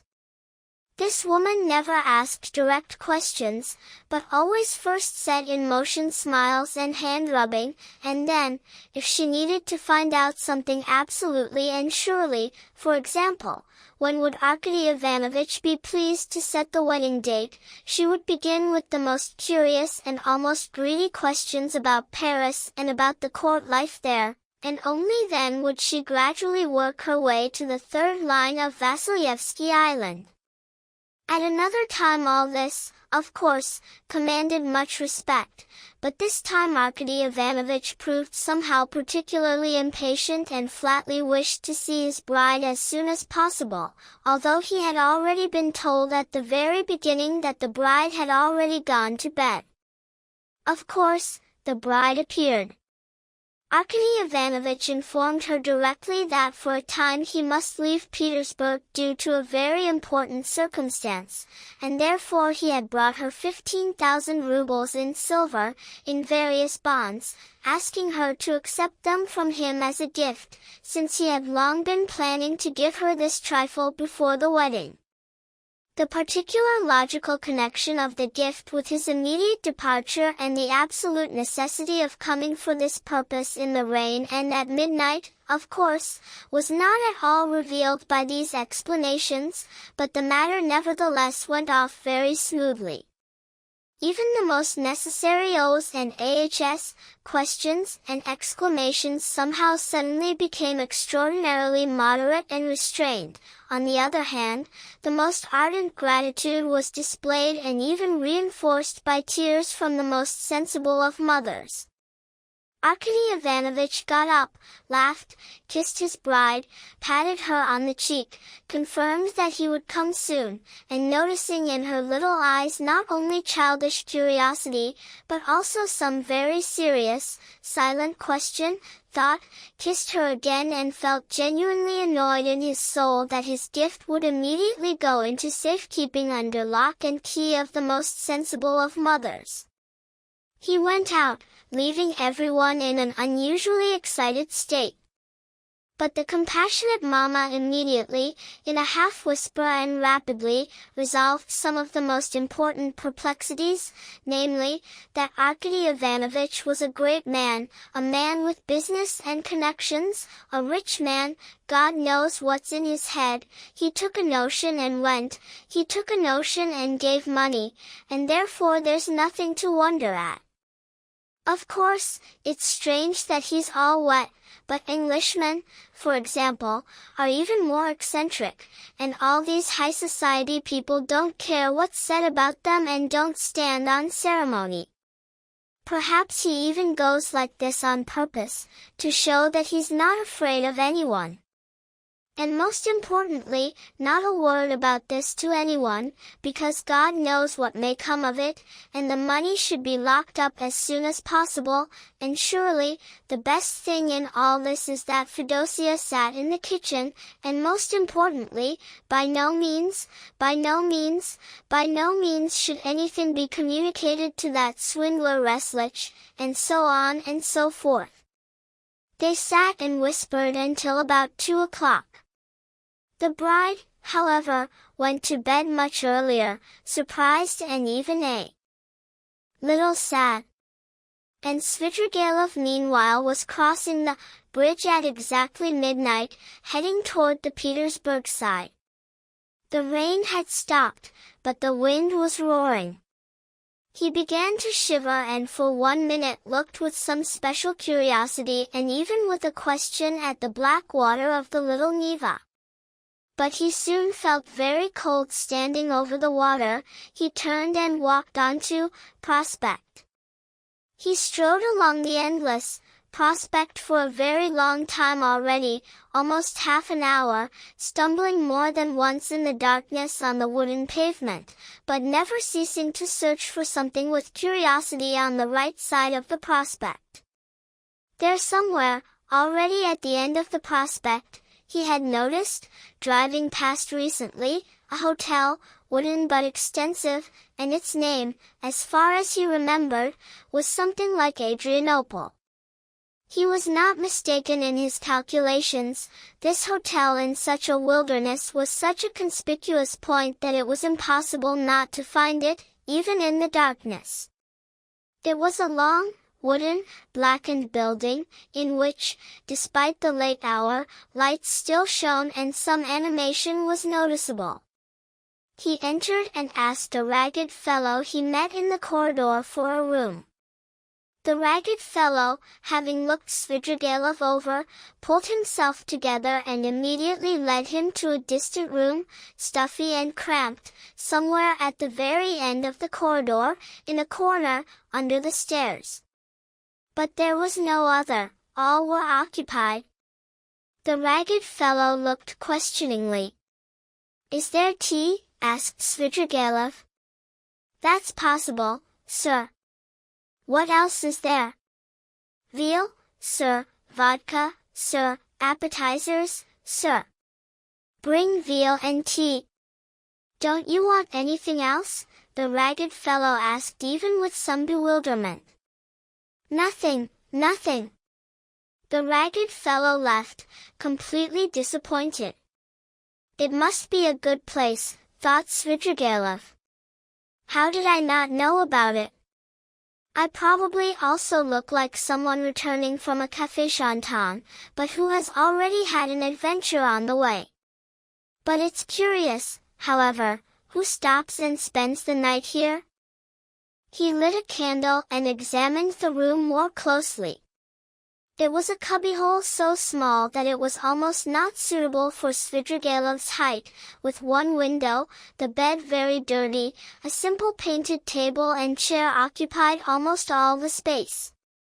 The walls looked as if knocked together from boards with shabby wallpaper, so dusty and torn that the color, yellow, could still be guessed, but no pattern could be discerned.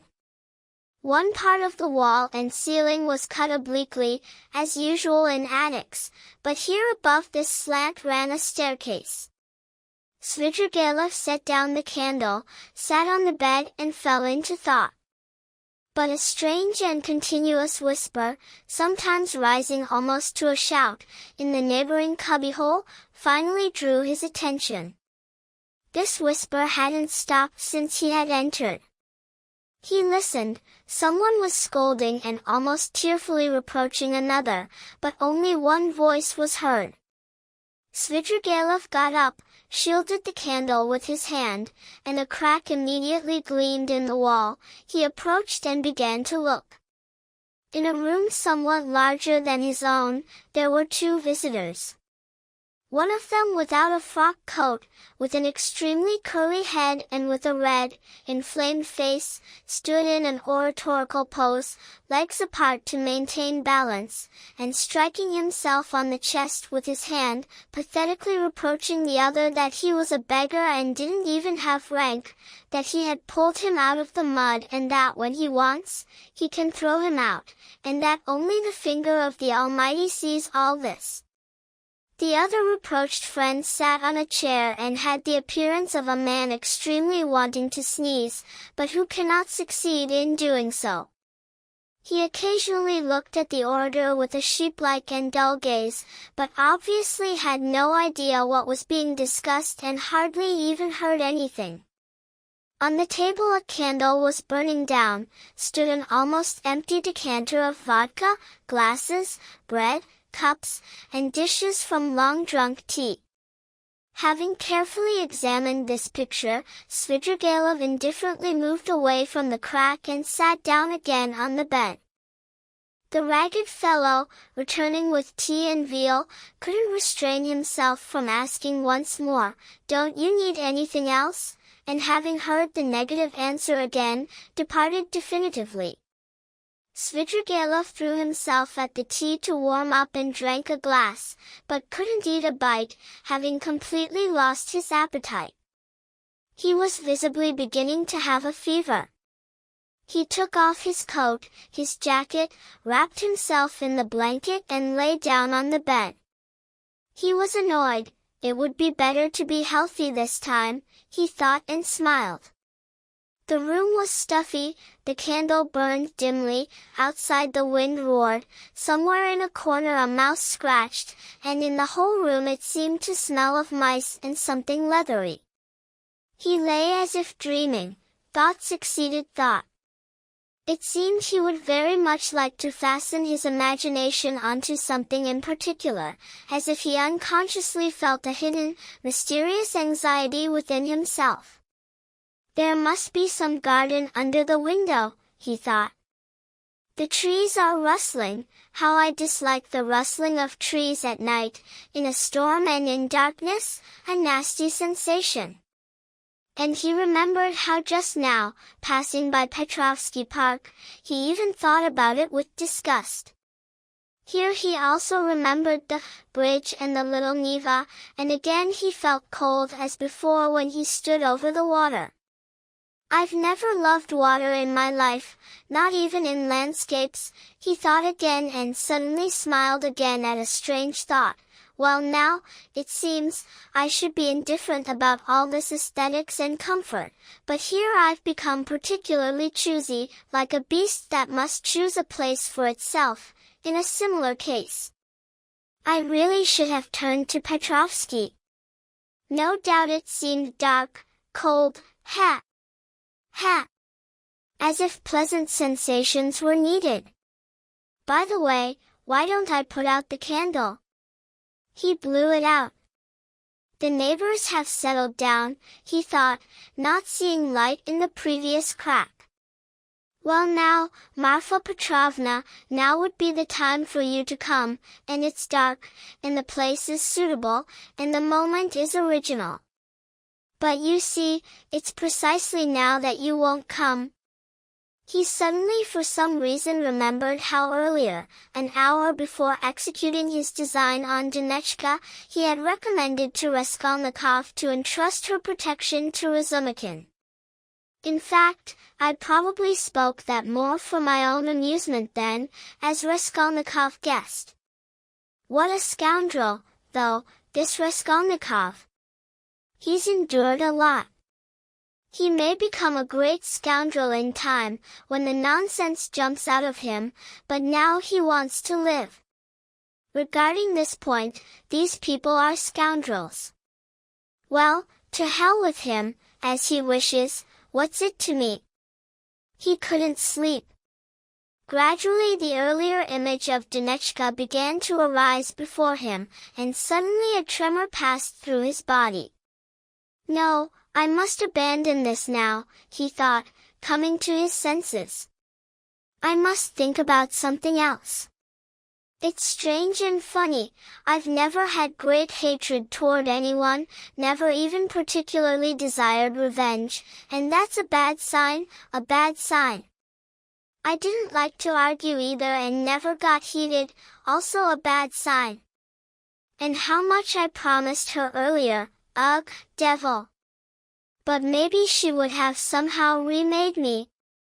He fell silent again and clenched his teeth. Again Dunechka's image appeared before him exactly as she was when, having fired the first time, terribly frightened, she lowered the revolver and, deathly pale, looked at him, so that he could have grabbed her twice, and she wouldn't have raised a hand in defense if he himself hadn't reminded her. He remembered how in that moment he felt sorry for her, how his heart seemed to constrict. Ah, to hell!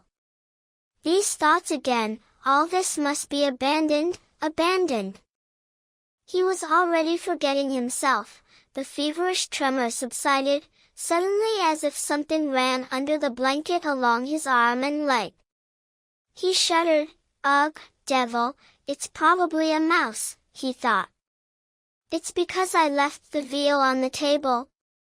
He terribly didn't want to uncover himself, to get up, to freeze, but suddenly again something unpleasantly scraped along his leg. He tore off the blanket and lit the candle. Trembling from feverish cold, he bent down to examine the bed. There was nothing. He shook the blanket, and suddenly a mouse jumped out onto the sheet. He rushed to catch it, but the mouse didn't run from the bed, but flickered in zigzags in all directions, slipped from under his fingers, ran across his arm and suddenly darted under the pillow. He threw off the pillow, but in one moment felt something jump into his bosom, scrape along his body, and already behind his back, under his shirt. He nervously trembled and woke up. In the room it was dark. He lay on the bed, wrapped as before in the blanket. The wind howled under the window. What nastiness, he thought with annoyance. He got up and sat on the edge of the bed, back to the window. Better not to sleep at all, he decided. From the window, however, it was cold and damp. Without getting up from his place, he pulled the blanket over himself and wrapped himself in it. He didn't light the candle. He wasn't thinking about anything and didn't want to think, but reveries arose one after another, fragments of thoughts flickered, without beginning or end and without connection. As if he was falling into a half-slumber. Whether the cold, or the darkness, or the dampness, or the wind howling under the window and swaying the trees, evoked in him some persistent fantastic inclination and desire, but he kept seeing flowers. He imagined a delightful flowering landscape, a bright, warm, almost hot day, a holiday, Trinity Sunday. A rich, luxurious country cottage in the English taste, completely overgrown with fragrant beds of colorful flowers, planted with beds going around the whole house, a porch entwined with climbing plants, set with beds of roses in porcelain pots, a bright, cool staircase covered with a luxurious carpet, lined with rare flowers in Chinese pots. He particularly noticed in pots with water, on the windows, bouquets of white and delicate narcissus, bending on their bright green, thick and long stems with a strong aromatic scent. He didn't even want to leave them, but he went up the stairs and entered a large, high hall, and again here everywhere, at the windows, around the open doors to the terrace, on the terrace itself, everywhere were flowers. The floors were strewn with fresh-mown fragrant grass, the windows were open, fresh, light, cool air penetrated the room, little birds chirped under the windows, and in the middle of the hall, on tables covered with white satin shrouds, stood a coffin. This coffin was upholstered with white gros de Naples and trimmed with white thick ruching. Garlands of flowers entwined it from all sides. All in flowers lay in it a girl, in a white tulle dress, with folded arms pressed to her breast, as if carved from marble. But her loose hair, the hair of a light blonde, was wet, a wreath of roses entwined her head. The stern and already stiffened profile of her face was also as if carved from marble, but the smile on her pale lips was full of some not childish, boundless sorrow and great complaint. Svidrigailov knew this girl. There was no icon, no lit candles at this coffin, and no prayers were heard. This girl was a suicide, a drowned girl.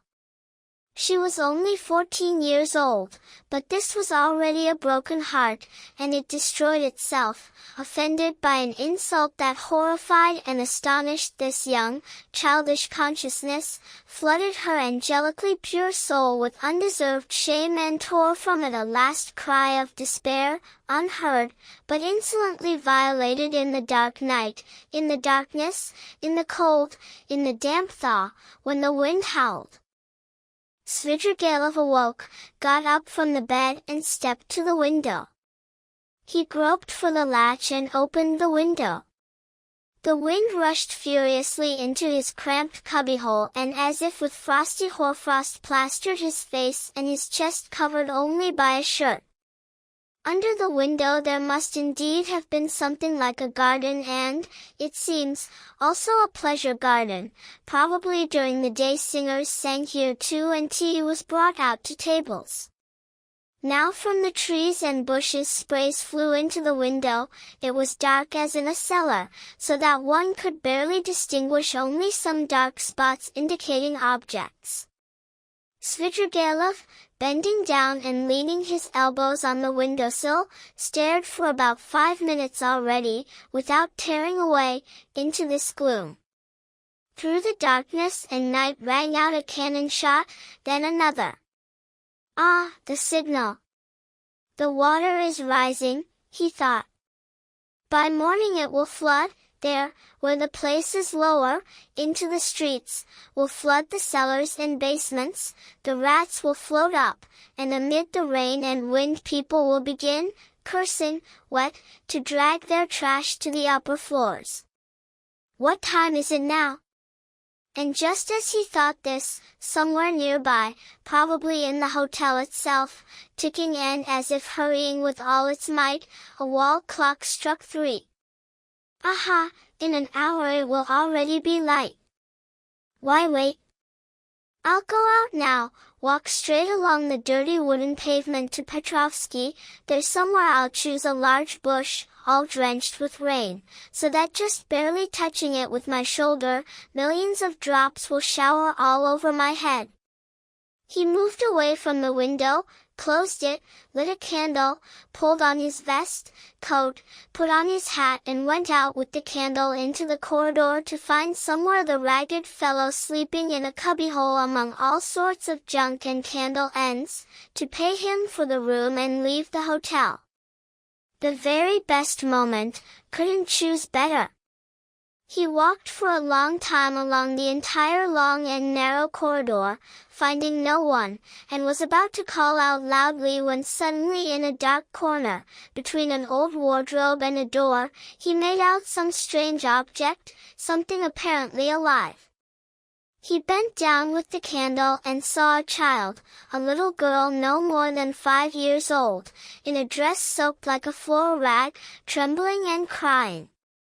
She seemed not even frightened of Svidrigailov, but looked at him with dull amazement with her large black eyes and occasionally sobbed, as children do who have cried for a long time but have already stopped and even been comforted, but meanwhile, every now and then, suddenly sob again. The girl's face was pale and exhausted, she was numb from cold, but how did she get here? So she hid here and didn't sleep all night. He began to question her. The girl suddenly became animated and quickly babbled something to him in her childish language. There was something about Mama, and that Mama will beat, about some cup that she broke. The girl spoke incessantly. Somehow one could guess from all these stories that this was an unloved child, whose mother, some perpetually drunk cook, probably from this very hotel, had beaten and frightened, that the girl had broken Mama's cup and was so frightened that she ran away still in the evening. For a long time, probably, she hid somewhere in the yard, in the rain, finally made her way here, hid behind the wardrobe and sat here in the corner all night, crying, trembling from dampness, from darkness and from fear that now she would be badly beaten for all this. He took her in his arms, went to his room, sat her on the bed and began to undress her. Her ragged little shoes, on bare feet, were so wet as if they had lain in a puddle all night. Having undressed her, he laid her on the bed, covered and wrapped her completely with her head in the blanket. She immediately fell asleep. Having finished everything, he again fell into gloomy thought. What an idea to get involved, he decided suddenly with a heavy and angry feeling. What nonsense! In annoyance he took the candle to go and find the ragged fellow at any cost and leave as soon as possible. The girl, he thought with a curse, already opening the door, but returned, looked once more at the girl, whether she was sleeping and how she was sleeping. He carefully lifted the blanket. The girl was sleeping a sound and blissful sleep. She had warmed up under the blanket, and color had already spread over her pale cheeks. But strangely, this color appeared as if brighter and stronger than an ordinary child's blush could be.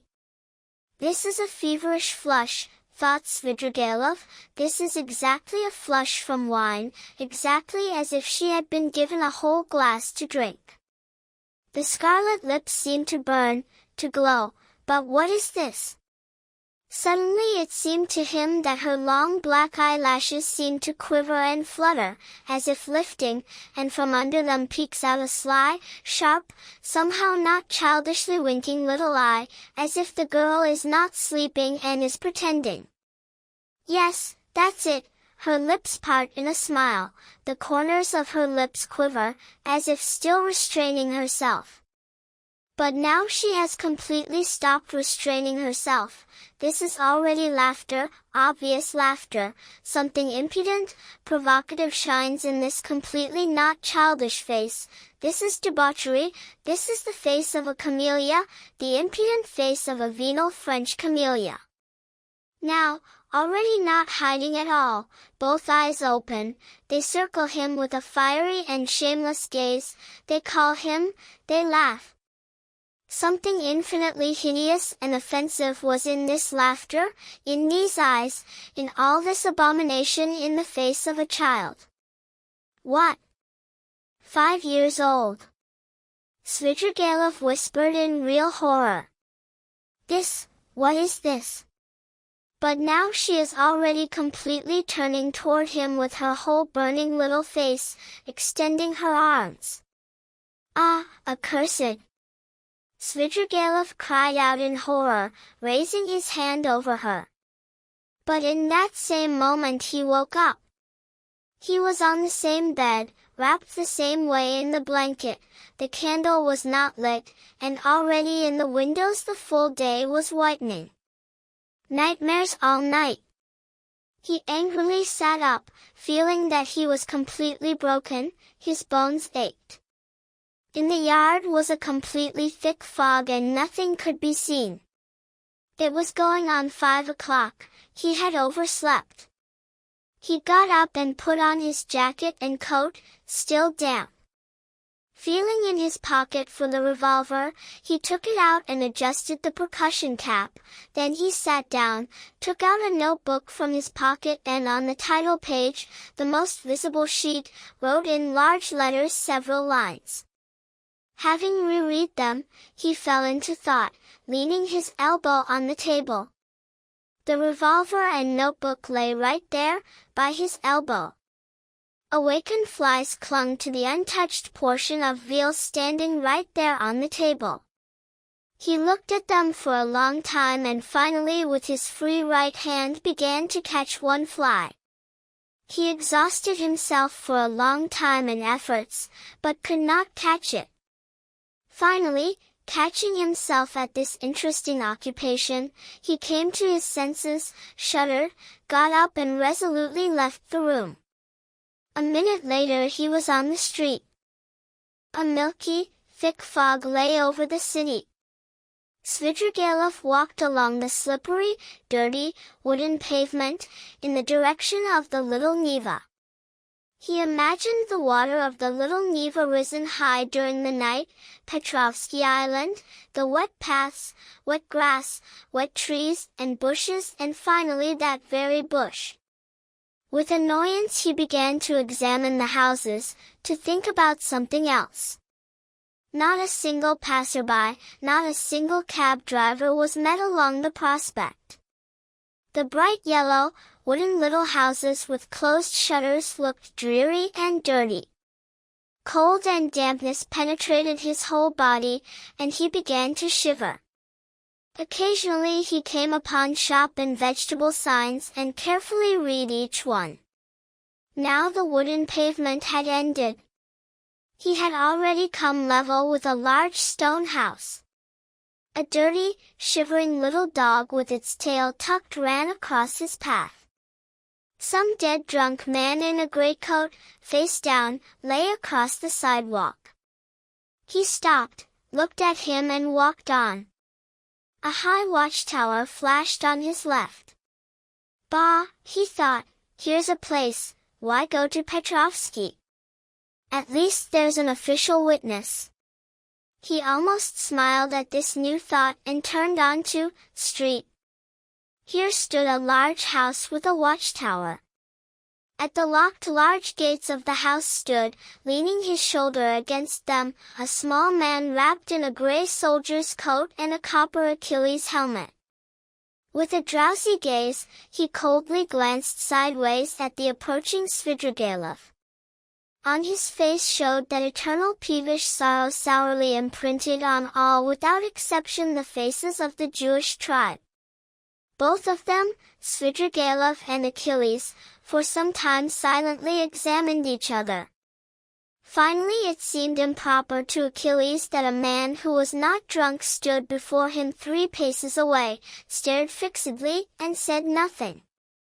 What you want here?" he said, still not stirring and not changing his position. "Nothing, brother, greetings," answered Svidrigailov. "This not place. I'm going, brother, to foreign lands." "To foreign lands?" "To America." "To America?" Svidrigailov took out the revolver and cocked the hammer. Achilles raised his eyebrows. What, these jokes not place here. Why not a place? Because not place.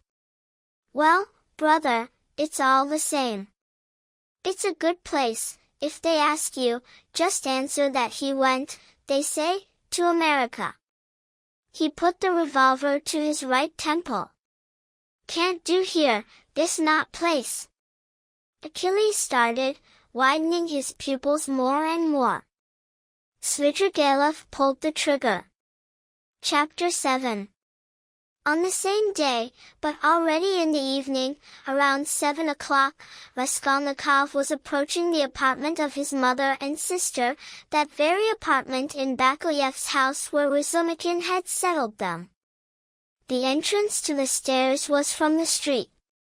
Raskolnikov approached, still restraining his step and hesitating, should he enter or not? But he wouldn't have turned back for anything, his decision was made.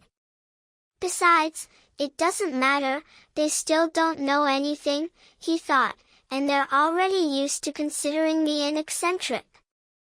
His costume was terrible, everything dirty, having spent the whole night in the rain, torn, tattered. His face was almost disfigured from fatigue, bad weather, physical exhaustion, and almost a whole day's struggle with himself. He had spent this whole night alone, God knows where. But at least he had decided. He knocked at the door, his mother opened it. Dunechka was not at home. Even the maid happened not to be there at the time. Pulcheria Alexandrovna at first was struck dumb with joyful amazement, then she grabbed him by the hand and pulled him into the room. Well, here you are, she began, stammering with joy. Don't be angry with me, Rhodia, for greeting you so foolishly, with tears. I'm laughing, not crying. You think I'm crying? No, I'm rejoicing, but I already have this foolish habit, tears flow. This has been with me since your father's death, I cry about everything. Sit down, dear, you must be tired, I see. Oh, how dirty you are. I was in the rain yesterday, Mama. Raskolnikov began. No. Pulcheria Alexandrovna exclaimed, interrupting him.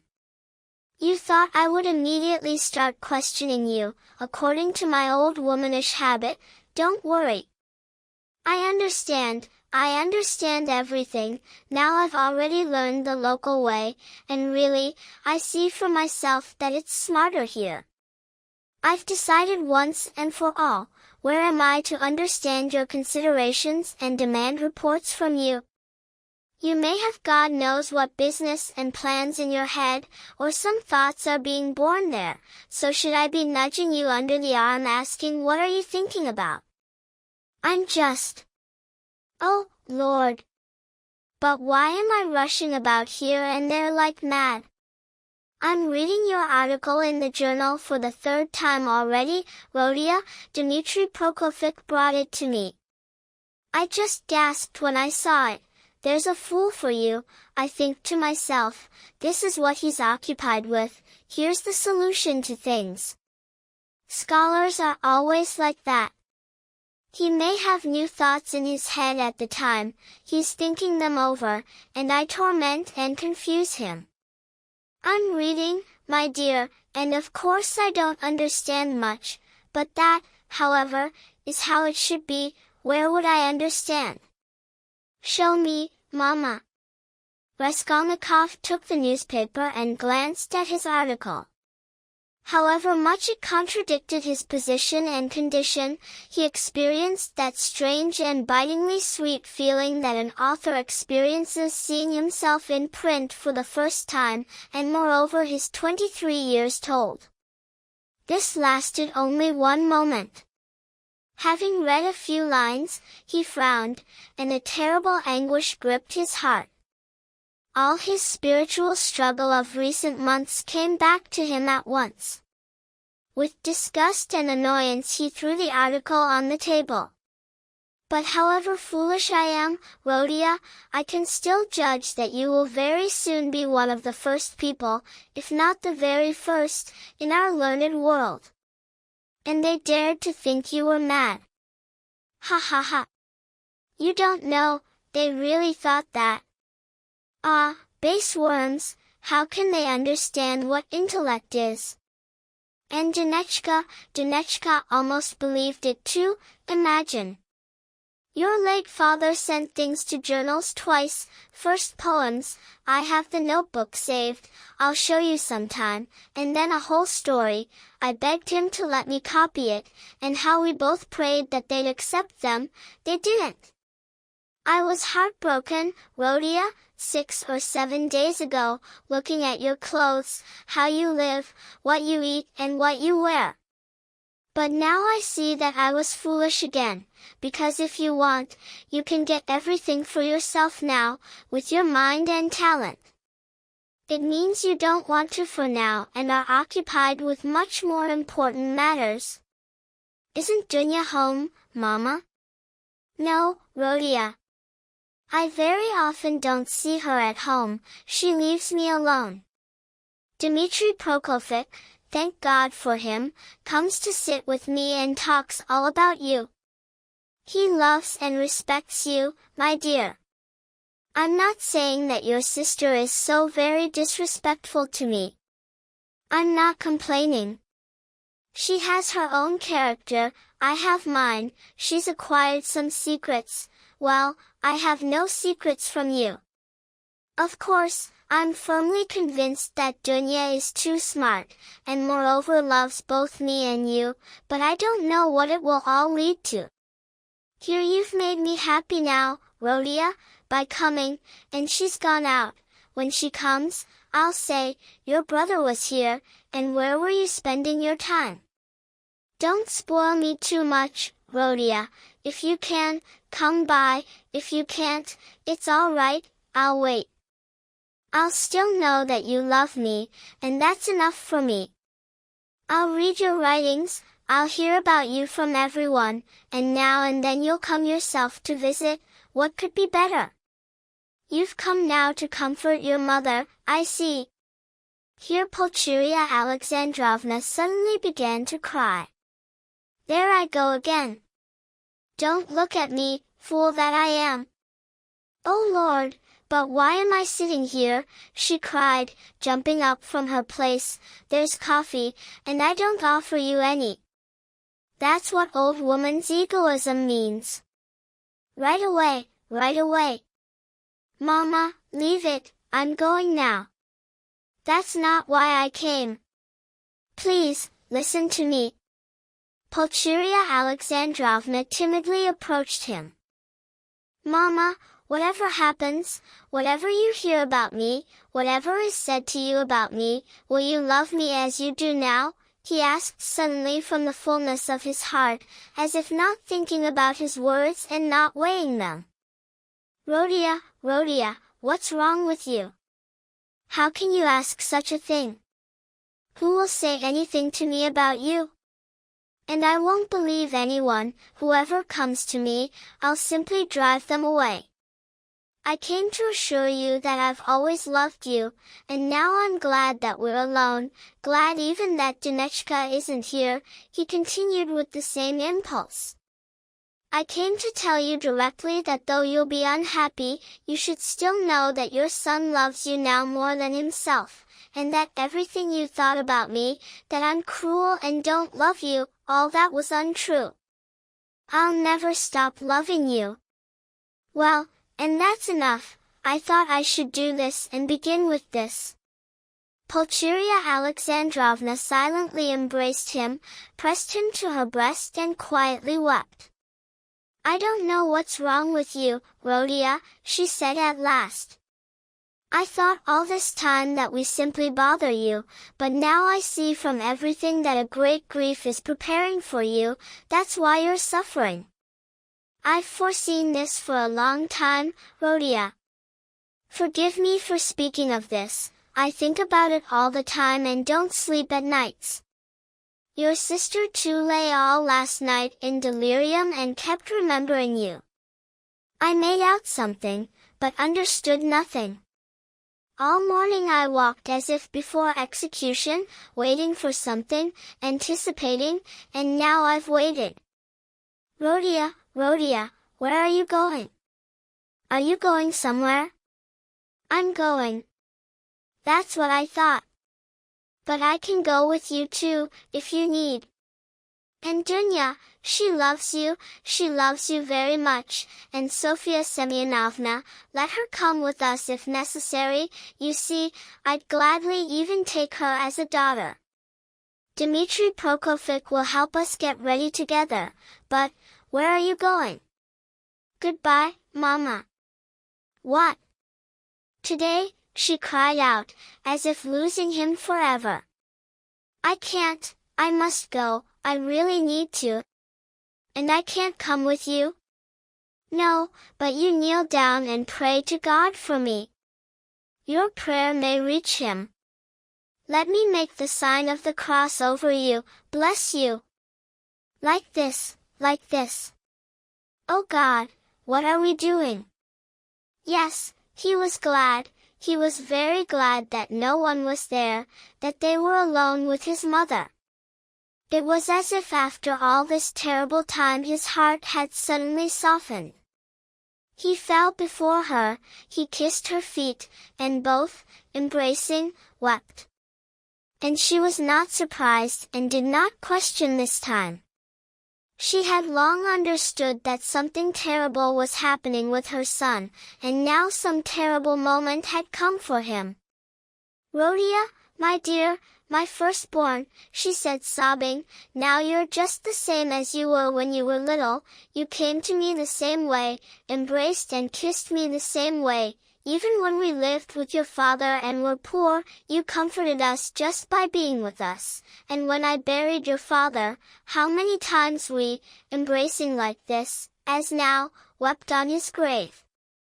And that I've been crying for a long time, it's because a mother's heart foreknew misfortune. As soon as I saw you that first time then, in the evening, remember, when we had just arrived here, I guessed everything just from your look, so my heart trembled then, and today when I opened the door to you and looked at you, well, I thought, the fatal hour has come. Rhodia, Rhodia, you're not leaving right now? No. You'll come again? Yes. I'll come. Rhodia, don't be angry, I don't even dare to question. I know I shouldn't, but just say 2 little words to me, are you going far? Very far. What's there, some job, a career or something? What God sends, just pray for me. Raskolnikov went to the door, but she grabbed him and looked into his eyes with a desperate gaze. Her face was distorted with horror.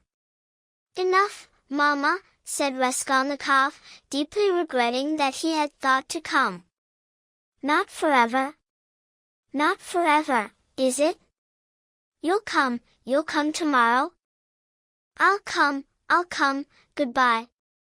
He finally tore himself away. The evening was fresh, warm and clear, the weather had cleared since morning. Raskolnikov was walking to his apartment, he was hurrying. He wanted to finish everything before sunset. Until then he didn't want to meet anyone. Going up to his apartment, he noticed that Nastasia, tearing herself away from the samovar, was intently watching him and following him with her eyes. Is there someone at my place? He thought. Porfiry flashed disgustingly in his mind. But reaching his room and opening it, he saw Dunechka.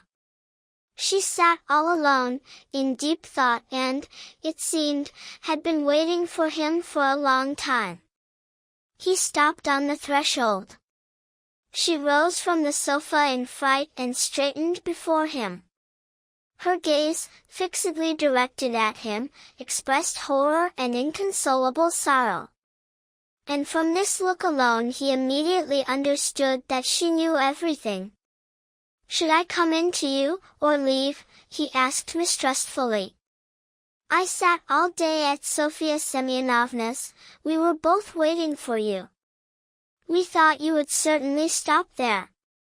Raskolnikov entered the room and sat down on a chair in exhaustion. "I'm somehow weak, Dunya, very tired, and I would have liked to be in full control of myself at least at this moment." He mistrustfully glanced up at her. "Where were you all night?"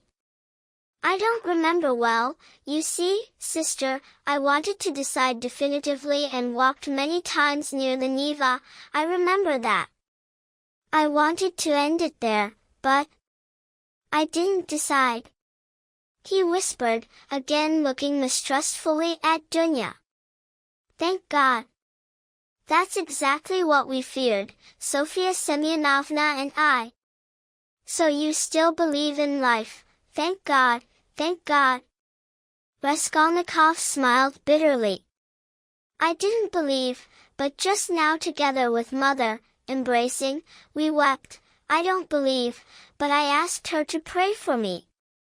God knows how this happens, Dunechka, and I don't understand any of it." "You were at mother's? You told her?" Dunya exclaimed in horror. "Did you really decide to tell her?" "No, I didn't tell her, in words, but she understood a lot. She heard you raving at night. I'm convinced she already understands half. Perhaps I did wrong by stopping by. I don't even know why I stopped by. I'm a base man, Dunya. A base man, but ready to go to suffering. You are going, aren't you?" "I'm going. Right now?" "Yes, to avoid this shame, I wanted to drown myself, Dunya, but I thought, already standing over the water, that if I considered myself strong until now, then let me not fear shame now either. Is this pride, Dunya?" "Pride, Rhodia." As if fire flashed in his extinguished eyes, it seemed pleasant to him that he was still proud. "And you don't think, sister, that I simply got scared of the water?" he asked with an ugly smile, peering into her face. "Oh, Rhodia, stop!" Dunya cried out bitterly. A silence of about 2 minutes continued. He sat looking down at the ground. Dunechka stood at the other end of the table and looked at him with anguish. Suddenly he got up. "It's late," he said. "Time to go. I'm going now to give myself up. But I don't know why I'm going to give myself up." Large tears flowed down her cheeks. "You're crying, sister, but can you extend your hand to me? And you doubted it?" She embraced him tightly. "Surely, by going to suffering, you're already washing away half your crime," she cried, squeezing him in her embrace and kissing him. "Crime? What crime?" he suddenly cried out. "That I killed a vile, harmful louse, an old moneylender woman, good for nothing, for whose murder 40 sins will be forgiven, who sucked the juice from the poor, and is that a crime? I don't think about it and don't think about washing it away. And why does everyone poke at me from all sides?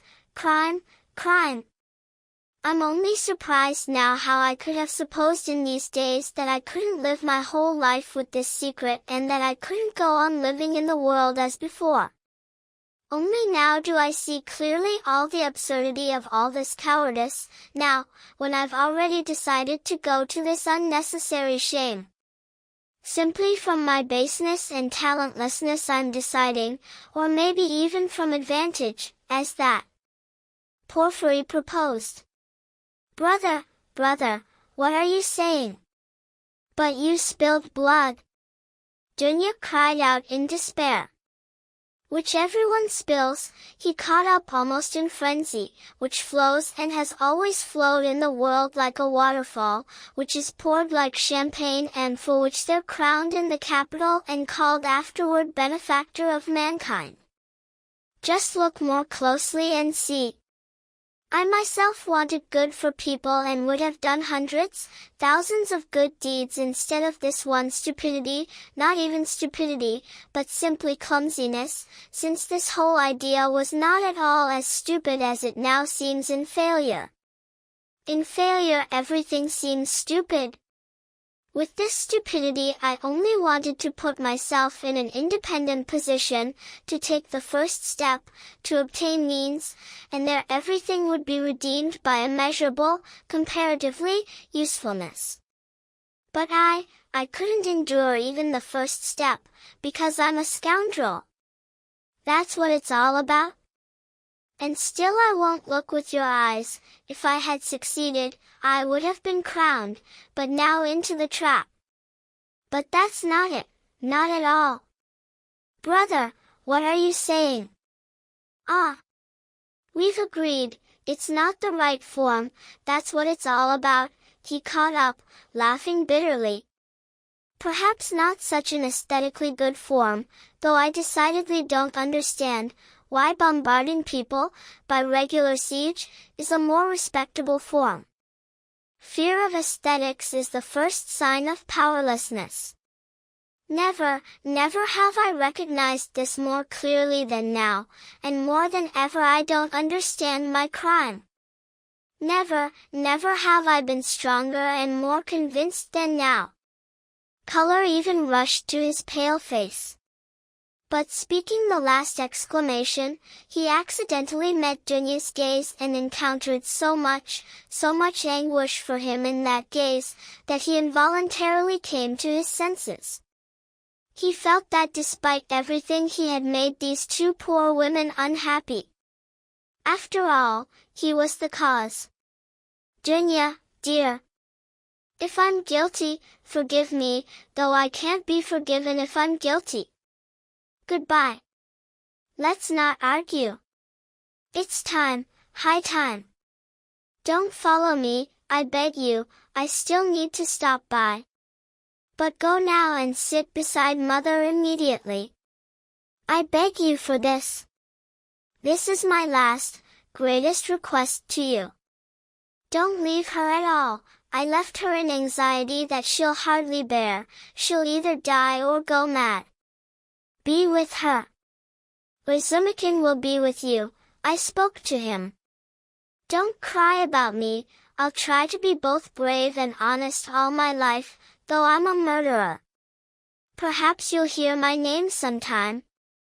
I won't disgrace you, you'll see, for now goodbye, he hurried to conclude, again noticing some strange expression in Dunya's eyes at his last words and promises.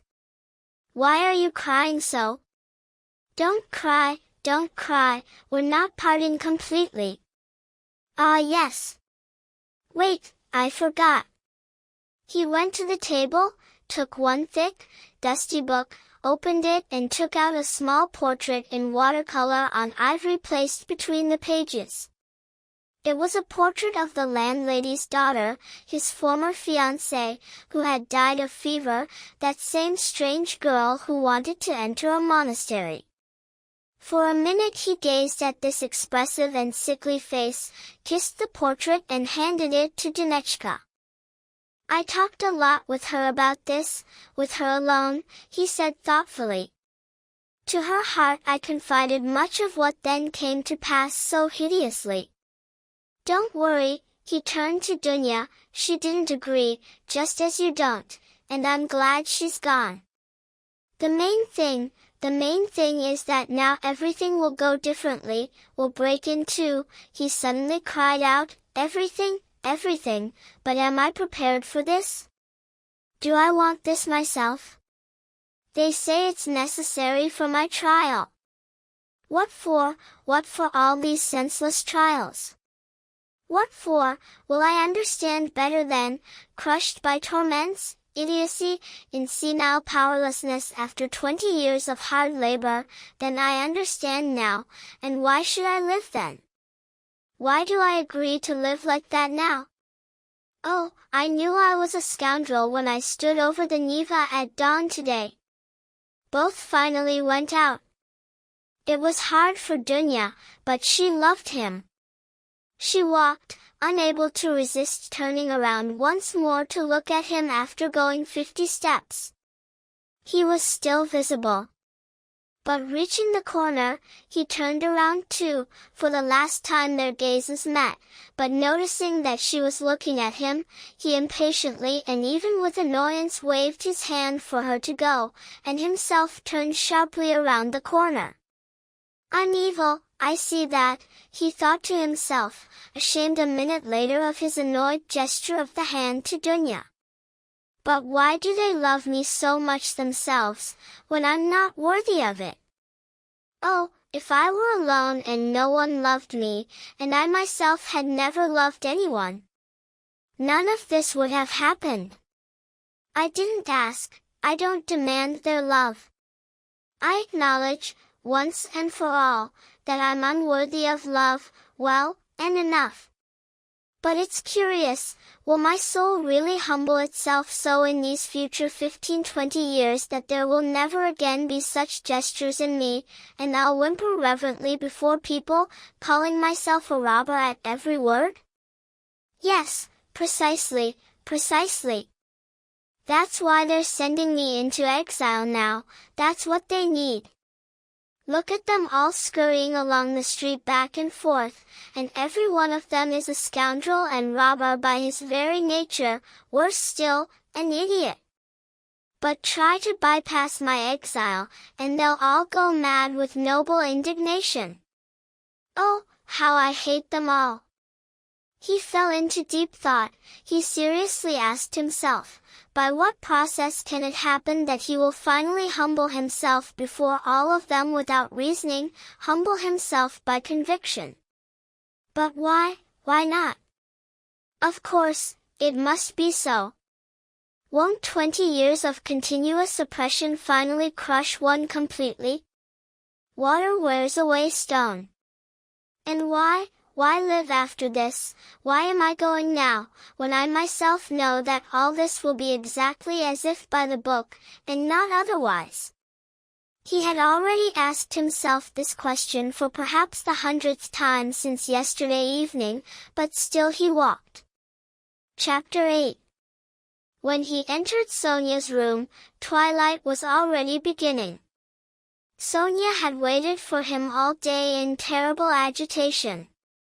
She and Dunya had waited together. Dunya had come to her early in the morning, remembering Svidrigaïlov's words from yesterday, that Sonia knows about it. We will not relate the details of the conversation and tears of both women, and how close they became to each other. Dunya at least drew from this meeting one consolation, that her brother would not be alone. He had come to her, to Sonia, first with his confession. He had sought in her a human being when he needed a human being. She would also follow him wherever fate sent him. She did not even ask, but knew that it would be so. She looked at Sonia even with a kind of reverence, and at first almost embarrassed her with this reverential feeling with which she treated her. Sonia was ready almost to cry. She, on the contrary, considered herself unworthy even to look at Dunya.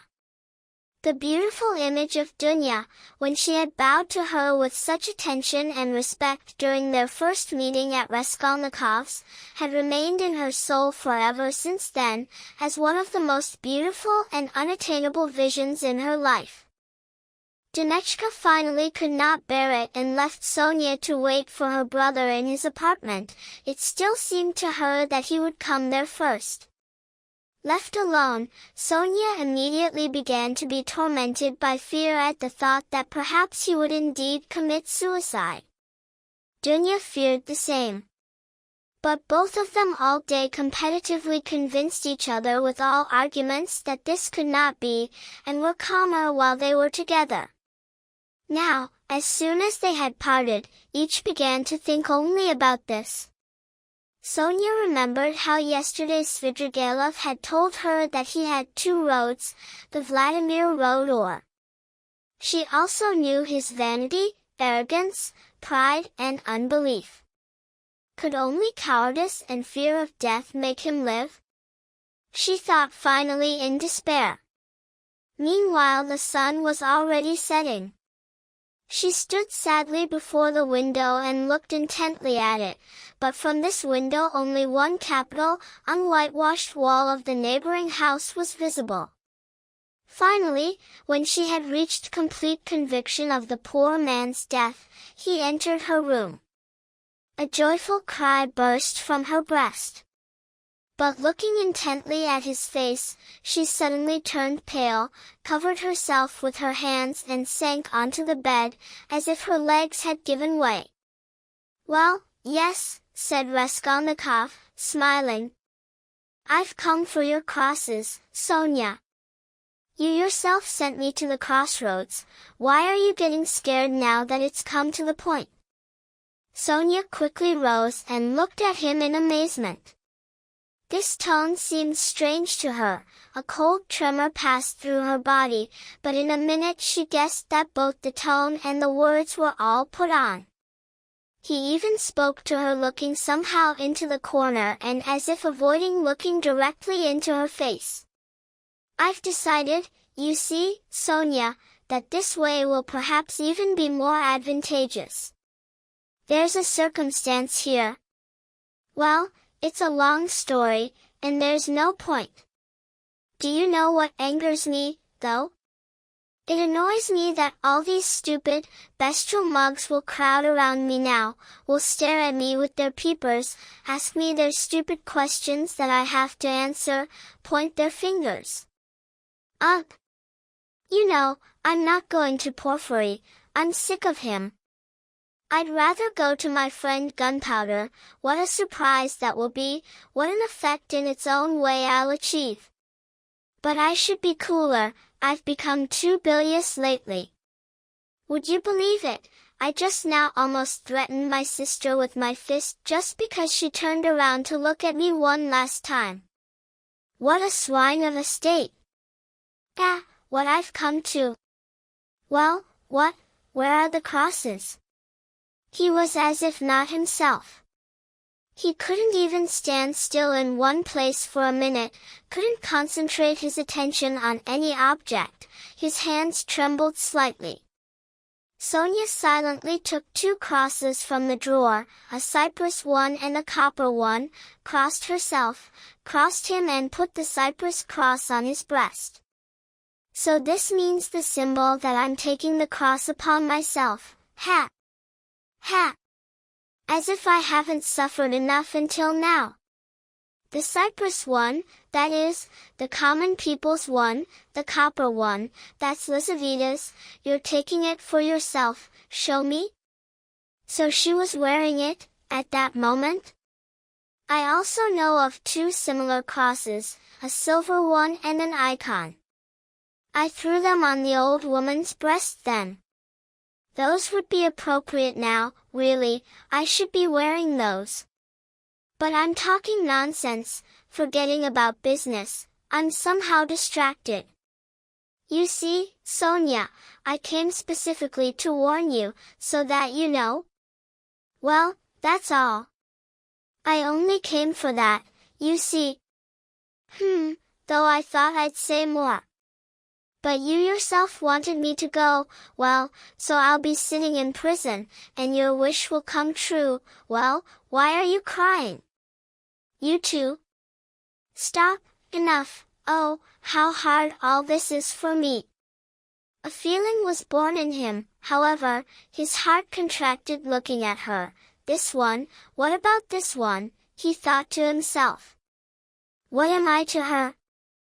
Why is she crying? Why is she getting me ready, like mother, or Dunya? Will she really be my nurse? Cross yourself, pray at least once, going out, Sonia asked in a trembling, timid voice. Oh, if you please, as much as you like. And from a pure heart, Sonia, from a pure heart. He wanted, however, to say something else. He crossed himself several times. Sonia grabbed her shawl and threw it over her head. It was a green drap de dame's shawl, probably the very one that Marmeladov had mentioned then, the family one. The thought flashed through Raskolnikov's mind, but he didn't ask. Indeed, he himself was already beginning to feel that he was terribly distracted and somehow hideously agitated. He was frightened by this. He was suddenly struck also by the fact that Sonia wanted to leave with him. "What are you doing? Where are you going?" "Stay, stay. I'll go alone," he cried out in cowardly annoyance, and almost angrily went to the door. "Why this whole retinue?" he muttered, going out. Sonia remained in the middle of the room. He didn't even say goodbye to her, he had already forgotten about her. One biting and rebellious doubt boiled up in his soul. "Is it right? Is all this right?" he thought, descending the stairs. "Is this really my decision? Why? Am I not starting another stupidity again? Why am I going? Can't I still stop and fix everything again, and not go? Of course, much is spoiled, but he still walked. He suddenly felt definitively that there was no point asking himself questions. Going out onto the street, he remembered that he hadn't said goodbye to Sonia, that she had remained in the middle of the room, in her green shawl, not daring to move from his shout, and he paused for a moment. In that same instant suddenly one thought brightly illuminated him, as if it had been waiting to strike him definitively.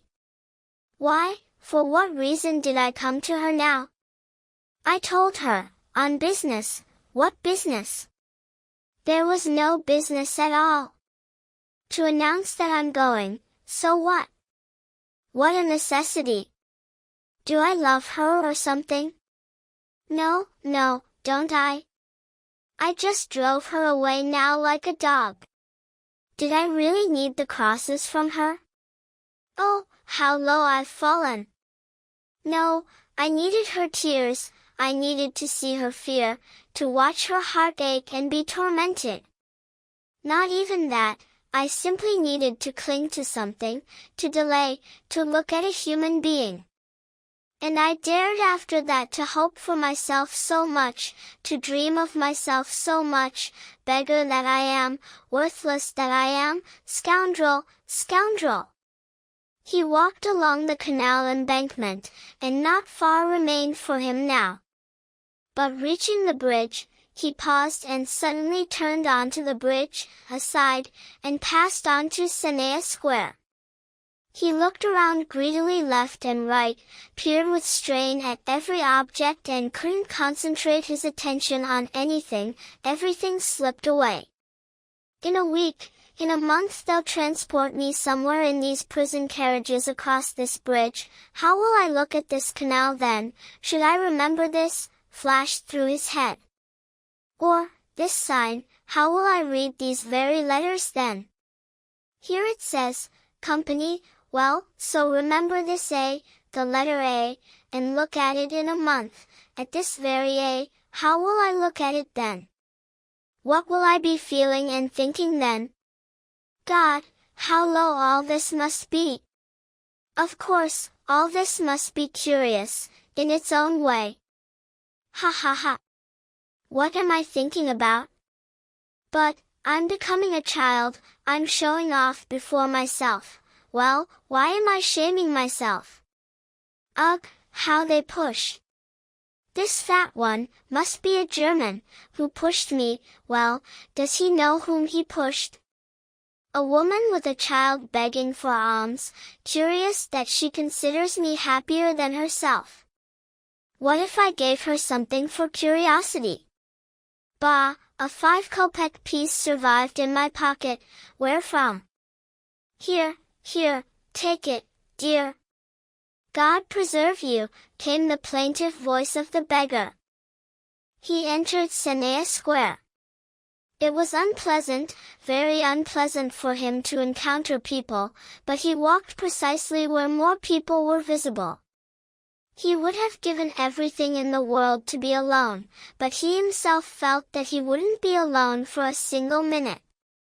A drunk was misbehaving in the crowd. He kept wanting to dance, but kept falling to the side. They surrounded him. Raskolnikov pushed through the crowd, watched the drunk for several minutes and suddenly laughed shortly and abruptly. A minute later he had already forgotten about him, didn't even see him, though he was looking at him. He finally moved away, not even remembering where he was, but when he reached the middle of the square, suddenly one movement occurred in him, one sensation seized him all at once, gripped him completely, with body and thought. He suddenly remembered Sonia's words, "Go to the crossroads, bow to the people, kiss the earth, because you have sinned before it too, and say to the whole world aloud, I am a murderer." He trembled all over, remembering this. And the hopeless anguish and anxiety of all this time, but especially of the last hours, had crushed him so much that he simply rushed into the possibility of this whole, new, complete sensation. It came upon him suddenly like a fit, it flared up in his soul as one spark and suddenly, like fire, seized all of him. Everything softened in him at once, and tears gushed forth. As he stood, so he fell to the earth. He knelt in the middle of the square, bowed to the ground and kissed this dirty earth, with pleasure and happiness. He got up and bowed a second time. "Look at him, drunk as a lord," a fellow nearby remarked. Laughter rang out. "He's going to Jerusalem, brothers," saying goodbye to his children, to his homeland, bowing to the whole world, kissing the capital city of St. Petersburg and its soil, added some tipsy tradesman. "Look, he's wallowed in the mud like a pig," a young lad put in. From the gentry, someone remarked in a solid voice. "Nowadays you can't tell who's gentry and who isn't." All these remarks and conversations restrained Raskolnikov, and the words, "I killed," perhaps ready to fly from his tongue, died in him. He calmly bore all these shouts, however, and without looking around, walked straight through the lane in the direction of the office. One vision flashed before him on the way, but he wasn't surprised by it. He had already sensed that it had to be so. When he, at Senea Square, bowed to the ground a second time, turning left, at about 50 paces from himself, he saw Sonia. She was hiding from him behind one of the wooden barracks standing on the square, which means she had accompanied his whole sorrowful procession. Raskolnikov felt and understood in this moment, once and for all, that Sonia was now with him forever and would follow him even to the ends of the earth, wherever fate might take him. His whole heart turned over, but, now he had reached the fatal place. He entered the courtyard rather briskly. He had to go up to the 3rd floor. "I'll still climb for now," he thought. In general it seemed to him that the fatal minute was still far off, there was still much time left, he could still think about much. Again the same trash, the same eggshells on the spiral staircase, again the apartment doors wide open, again the same kitchens from which came smoke and stench. Raskolnikov hadn't been here since then. His legs were numb and bending, but they walked. He stopped for a moment to catch his breath, to collect himself, to enter as a human being. But what for? Why, he suddenly thought, comprehending his movement. If I must drink this cup, isn't it all the same? The more disgusting, the better. In his imagination at this moment flashed the figure of Ilya Petrovich Gunpowder. Really to him? But couldn't it be to someone else? Couldn't it be to Nikodem Fomitch? Turn around now and go to the superintendent at his apartment? At least it would be handled in a domestic manner. No, no. To Gunpowder, to Gunpowder. If you're going to drink, drink everything at once. Cold and barely conscious of himself, he opened the door to the office.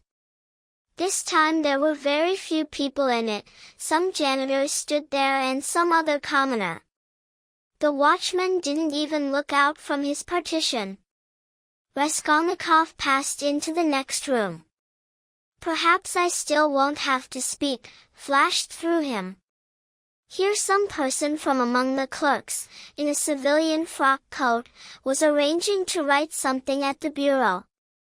In the corner another clerk was settling down. Zametov wasn't there. Nikodem Fomitch, of course, wasn't there either. Is no one here? Raskolnikov asked, turning to the person at the bureau. Whom do you want? Not heard by ear, not seen by eye, but the Russian spirit, how does it go in the fairy tale? I forgot. My respects, suddenly cried a familiar voice. Raskolnikov trembled. Gunpowder stood before him, he had suddenly come out of the third room. It's fate itself, thought Raskolnikov. Why is he here? To see us? On what business? Ilya Petrovich exclaimed. He was apparently in the most excellent and even slightly excited state of spirit. If on business, you've come early. I'm here only by chance myself. However, what can I do for you? I confess to you, what? What? Excuse me. Raskolnikov. Of course, Raskolnikov. And did you really think I forgot? Please don't consider me such. Rodion Ro? Romanik, is that it? Rodion Romanik. Yes. Rodion Romanik. That's what I was after. I even asked many times. I confess to you, I've sincerely grieved since then that we so then with you. I was explained to later, I learned that you're a young writer and even a scholar, and, so to speak, the first steps. Oh, Lord! But who among writers and scholars hasn't initially taken original steps? My wife and I both respect literature, and my wife, she's passionate about it. Literature and artistry. If only one is noble, and all the rest can be acquired with talents, knowledge, reason, genius. A hat, well, what, for example, does a hat mean? A hat is a pancake, I can buy it from Zimmerman, but what is preserved under the hat and covered by the hat, that I can't buy? I confess, I even wanted to come to you to explain, but thought, perhaps you. However, I won't even ask, do you really need something? They say your relatives have arrived? Yes, mother and sister. I even had the honor and happiness of meeting your sister, an educated and charming person. I confess, I regretted that we got so heated then with you. A coincidence. And that I looked at you then, on account of your fainting, with a certain glance, that was later explained in the most brilliant manner. Zealotry and fanaticism. I understand your indignation. Perhaps you're changing apartments on account of your arriving family? And no, I stopped by to ask. I thought I'd find Zametov here. Ah, yes. You've become friends, I heard. Well, Zametov isn't with us, you didn't catch him. Yes, we've lost Alexander Grigorievich. Since yesterday he's not been on hand, he's transferred, and transferring, he even quarreled with everyone, so even rudely. A flighty boy, nothing more, he even gave hope, but there, go figure them out, our brilliant youth. He wants to take some exam or other, but with us it's only talk and show off, and that's the end of the exam. Not like you, for example, or say Mr. Razumikin, your friend. Your career is the scholarly part, and failures won't shake you. For you all these beauties of life, so to speak, nihil est, ascetic, monk, hermit. For you a book, a pen behind the ear, scholarly research, that's where your spirit soars. I myself partly, have you read Livingstone's journals? No. But I've read them. Though nowadays, however, many nihilists have spread, well, but it's understandable, the times, you know, what times, I ask you. However, with you, you're certainly not a nihilist, of course. Answer frankly, frankly. And no. No, you know, be frank with me, don't be constrained, as if alone with yourself. One thing is service, another thing is, you thought I wanted to say, friendship, no sir, you didn't guess. Not friendship, but the feeling of a citizen and a man, the feeling of humanity and love for the Almighty. I can be an official person and in a position, but I'm always obliged to feel a citizen and man in myself and give account. You mentioned Zametov. Zametov will make some scandal in the French manner in an indecent establishment, over a glass of champagne or Don wine, that's what your Zametov is. But I, perhaps, so to speak, have burned up from devotion and high feelings, and moreover I have significance, rank, occupy a position. I'm married and have children. I fulfill the duty of citizen and man, but who is he, allow me to ask? I relate to you as to a person ennobled by education. And these midwives have spread excessively. Raskolnikov raised his eyebrows questioningly. Ilya Petrovitch's words, who had obviously recently left the table, knocked and poured before him mostly like empty sounds. But part of them he still somehow understood, he looked questioningly and didn't know how this would all end. I'm speaking about these cropped girls, continued the garrulous Ilya Petrovitch. I dubbed them myself midwives and I find the nickname completely satisfactory. Ha! Ha! They climb into the academy, study anatomy, well, tell me, I get sick, will I call a girl to treat me? Ha! Ha! Ilya Petrovitch laughed, fully pleased with his witticisms. Granted, the thirst for enlightenment is immoderate, but once you're enlightened, that's enough. Why abuse it? Why insult noble persons, as that scoundrel Zametov does? Why did he insult me, I ask you? And how many of these suicides have spread, you can't imagine. All these people spend their last money and kill themselves. Girls, boys, old men. Just this morning we were informed about some recently arrived gentleman. Nil Pavlik, hey Nil Pavlik. What's his name, the gentleman they reported about just now, who shot himself on Petersburg side? Svidrigailov, someone answered hoarsely and indifferently from another room. Raskolnikov started. Svidrigailov. Svidrigailov shot himself, he cried out. What? You know Svidrigailov? Yes. I know him. He recently arrived.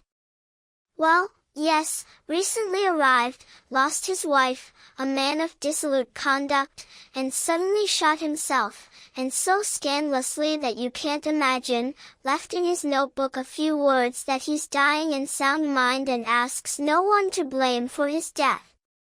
This one had money, they say. How do you happen to know him? I was acquainted, my sister lived in their house as governess. Well, well, well. So you can tell us about him then? And you didn't suspect? I saw him yesterday, he was drinking wine. I knew nothing. Raskolnikov felt as if something had fallen on him and crushed him. You seem to have turned pale again. We have such stale air here. Yes, I must go, sir, Raskolnikov muttered. Forgive me, I've troubled you. Oh, not at all, as much as you like. You've given me pleasure, and I'm glad to declare. Ilya Petrovich even extended his hand. I only wanted. I came to see Zaintov. I understand, and you've given me pleasure. I am very glad, goodbye, sir. Raskolnikov smiled. He went out, he was swaying. His head was spinning. He didn't feel whether he was standing on his feet. He began to descend the stairs, leaning his right hand against the wall. It seemed to him that some janitor with a book in his hand pushed him, climbing past him toward the office, that some little dog was barking furiously somewhere on the lower floor, and that some woman threw a rolling pin at it and screamed. He came down and went out into the courtyard. Here in the courtyard, not far from the exit, stood Sonia, pale, completely deathly pale, and looked at him wildly. He stopped before her. Something sick and tormented expressed itself in her face, something desperate. She clasped her hands. An ugly, lost smile forced itself onto his lips. He stood, smiled, and turned back upstairs, again to the office. Ilya Petrovich had seated himself and was rummaging in some papers. Before him stood the very same peasant who had just pushed Raskolnikov, climbing the stairs. "Yeah? You again? Did you leave something? But what's wrong with you?" Raskolnikov, with pale lips, with a fixed gaze, quietly approached him, came up to the very table, leaned his hand on it, wanted to say something but couldn't, only some incoherent sounds were heard. "You're unwell, a chair. Here, sit on the chair, sit down. Water." Raskolnikov lowered himself onto the chair, but didn't take his eyes off the face of the very unpleasantly surprised Ilya Petrovich. Both looked at each other for a minute and waited. They brought water. "It was I." Raskolnikov began. "Drink some water." Raskolnikov waved away the water and quietly, with pauses, but clearly said, "It was I who killed the old woman official and her sister Lizaveta with an axe, and robbed them." Ilya Petrovich opened his mouth. People came running from all sides. Raskolnikov repeated his testimony. Epilogue. I. Siberia. On the shore of a broad, desolate river stands a town, one of the administrative centers of Russia. In the town is a fortress, in the fortress a prison. In the prison for 9 months already has been confined a convict of the second class, Rodion Raskolnikov. Almost a year and a half has passed since the day of his crime. The judicial proceedings in his case passed without great difficulty. The criminal firmly, precisely, and clearly maintained his testimony, neither confusing the circumstances, nor softening them in his favor, nor distorting the facts, nor forgetting the smallest detail. He recounted down to the last detail the whole process of the murder, explained the mystery of the pledge, the wooden piece with a metal strip that turned out to be in the murdered old woman's hands, told in detail how he took the keys from the murdered woman, described these keys, described the box and what it was filled with, even enumerated some of the individual objects lying in it. Explained the riddle of Lizaveta's murder, told how Coke came and knocked, and after him the student. Conveying everything they said to each other, how he, the criminal, then ran down the stairs and heard the squealing of Mikolka and Mitka, how he hid in the empty apartment, came home, and finally indicated the stone in the courtyard on Voznesensky Prospect, under the gateway, under which were found the things and the purse. In short, the matter came out clear. The investigators and judges were very surprised, among other things, that he had hidden the purse and things under the stone without making use of them, and above all that he not only did not remember in detail all the things he had stolen, but even made mistakes in their number. The particular circumstance that he had never once opened the purse and didn't even know exactly how much money was in it seemed incredible. In the purse turned out to be 317 rubles in silver and 3 20-kopeck pieces. From long lying under the stone, some of the upper, largest bills were extremely damaged. They tried for a long time to find out, why exactly did the defendant lie in this one circumstance, when in everything else he confessed voluntarily and truthfully. Finally, some, especially among the psychologists, even admitted the possibility that indeed he hadn't looked in the purse, and therefore didn't know what was in it, and not knowing, had carried it under the stone, but from this they immediately concluded that the crime itself could not have happened otherwise than during some temporary insanity, so to speak, during a morbid monomania of murder and robbery, specifically for murder and robbery, without further aims and calculations of profit. Here conveniently came the newest fashionable theory of temporary insanity, which they so often try to apply nowadays to certain criminals. Moreover, Raskolnikov's long-standing hypochondriacal condition was testified to precisely by many witnesses, by Dr. Zosimov, by his former comrades, the landlady, the servant. All this strongly contributed to the conclusion that Raskolnikov was not quite like an ordinary murderer, bandit, and robber, but that here was something else. To the greatest annoyance of those who defended this opinion, the criminal himself almost didn't try to defend himself. To the final questions, what exactly could have inclined him to murder and what prompted him to commit robbery, he answered very clearly, with the crudest precision, that the cause of everything was his wretched position, his poverty and helplessness. His desire to secure the first steps of his life's career with the help of at least the 3,000 rubles that he counted on finding with the murdered woman. He decided on the murder as a consequence of his frivolous and cowardly character, irritated, moreover, by deprivations and failures. To the questions what exactly prompted him to come forward with a confession, he answered directly that it was sincere repentance. All this was almost crude already.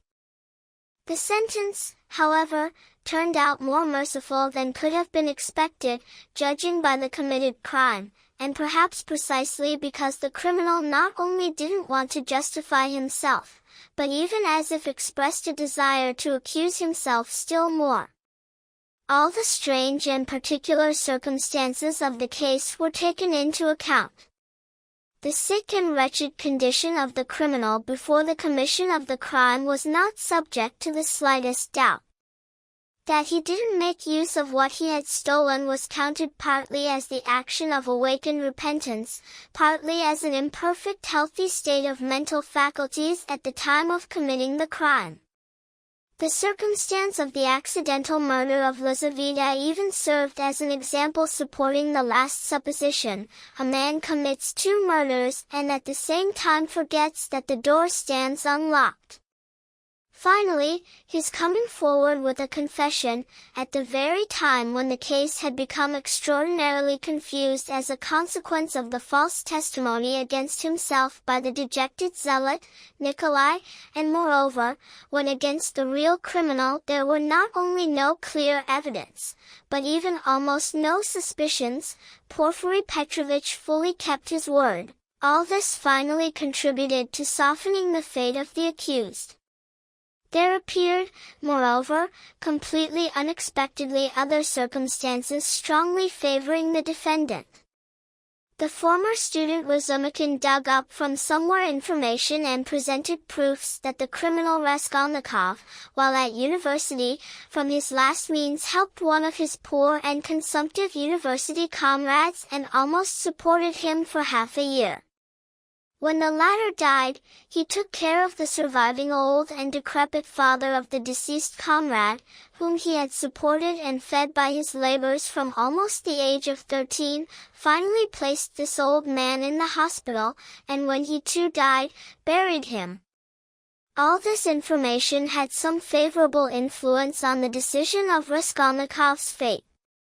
His former landlady, the mother of Raskolnikov's deceased fiancée, the widow Tsaritsina, also testified that when they still lived in another house, at 5 Corners, Raskolnikov during a fire, at night, pulled 2 small children out of one apartment already on fire, and was burned doing so.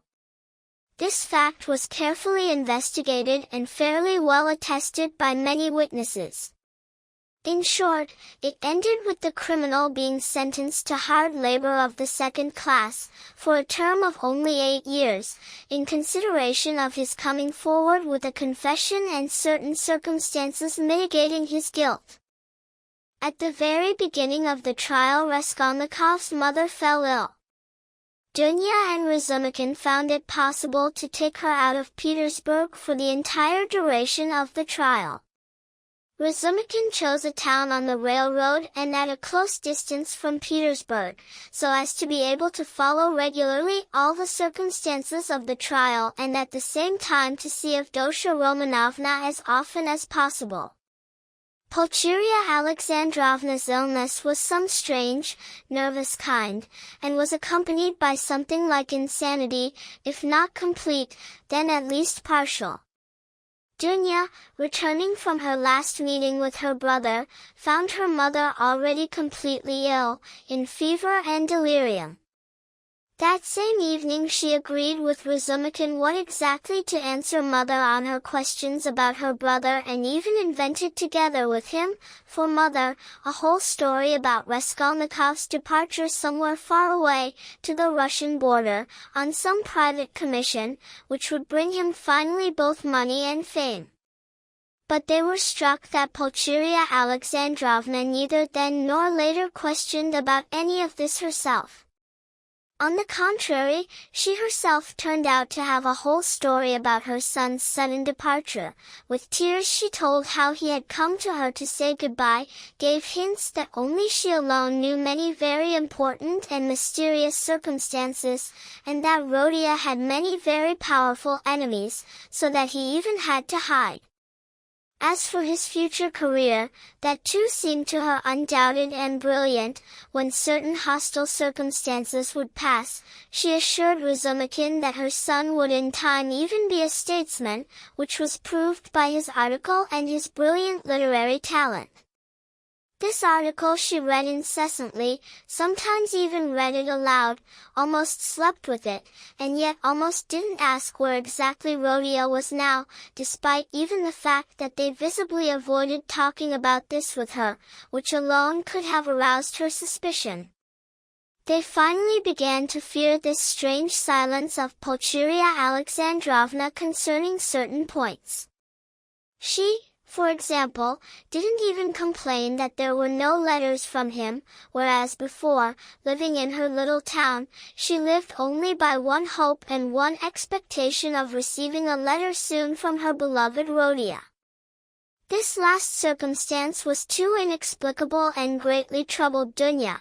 The thought came to her that perhaps mother had a presentiment of something terrible in her son's fate and was afraid to ask, lest she learn something still more terrible. In any case, Dunya saw clearly that Pulcheria Alexandrovna was not in a sound state of mind. About her Rhodia, of course, she couldn't help but speak and spoke incessantly. Once or twice, however, it happened that she herself so steered the conversation that it was impossible, in answering her, not to mention where exactly Rhodia was now. When the answers inevitably had to come out unsatisfactory and suspicious, she suddenly became extremely sad, gloomy and silent, which continued for a very long time. Dunya saw finally that it was difficult to lie and invent, and came to the final conclusion that it was better to keep completely silent about certain points, but it became more and more clear to the point of obviousness that the poor mother suspected the truth. Dunya remembered among other things her brother's words that mother had listened to her raving, in the night before that last fatal day, after her scene with Svidrigailov. Hadn't she heard something then?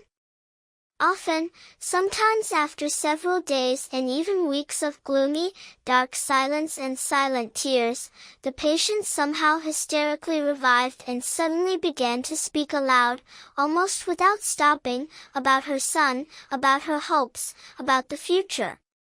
Her fantasies were sometimes very strange. They comforted her, agreed with her. She herself, perhaps, saw clearly that they were agreeing with her and only comforting her, but she still spoke. 5 months after the criminal's coming forward with a confession, his sentence followed. Razumikin saw him in prison constantly, whenever it was possible. Sonia too. Finally came the separation.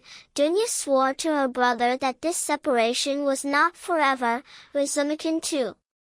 In Razumikin's young and ardent head a project had firmly established itself to lay in the next 3 or 4 years, as far as possible, at least the beginning of a future fortune, to accumulate at least some money and move to Siberia, where the soil is rich in all respects, while there are few workers, people, and capital, to settle there in the very town where Rhodia would be and, altogether to begin a new life.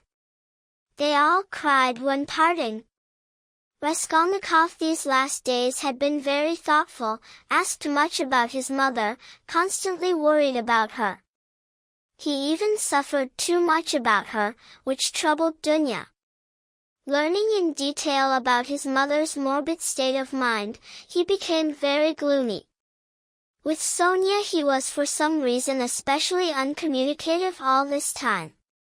Sonia, with the help of the money left to her by Svidrigailov, had long since gathered and prepared to follow the party of convicts in which she would be sent.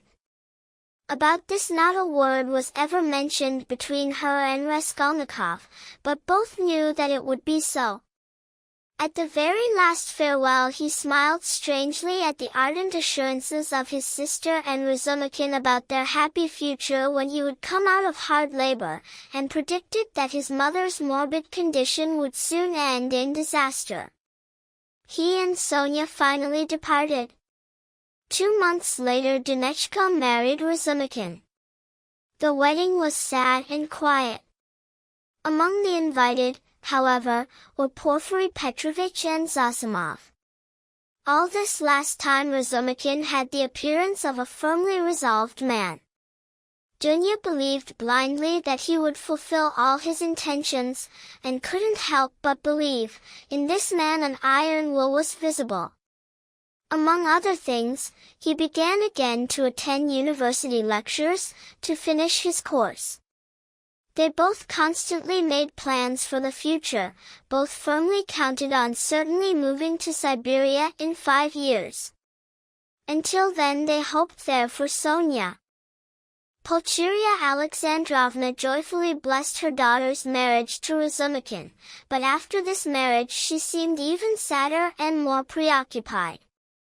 To give her a pleasant moment, Razumikin communicated to her among other things the fact about the student and his decrepit father and about how Rodion Romanek had been burned and even fell ill, having saved from death, last year, 2 little ones. Both pieces of news brought Pulcheria Alexandrovna, already disordered in mind, almost to an ecstatic state. She spoke of this incessantly, entered into conversation about it even in the street, though Dunya constantly accompanied her. In public carriages, in shops, having caught even some listener, she would steer the conversation to her son, to his article, how he helped the student, was burned in the fire, and so on. Dunechka didn't even know how to restrain her.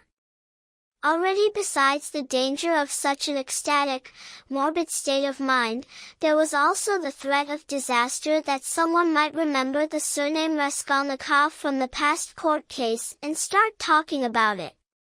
Pulcheria Alexandrovna even learned the address of the mother of the 2 little ones saved from the fire and wanted certainly to go to her. Finally her anxiety increased to extreme limits. She sometimes suddenly began to cry, often fell ill and raved in fever. Once, in the morning, she declared directly that by her calculations Rodia should arrive soon, that she remembered how he, saying goodbye to her, himself mentioned that exactly in 9 months she should expect him. She began tidying everything in the apartment and preparing for the meeting, began to furnish the room designated for him, her own, to clean the furniture, wash and put on new curtains and so on.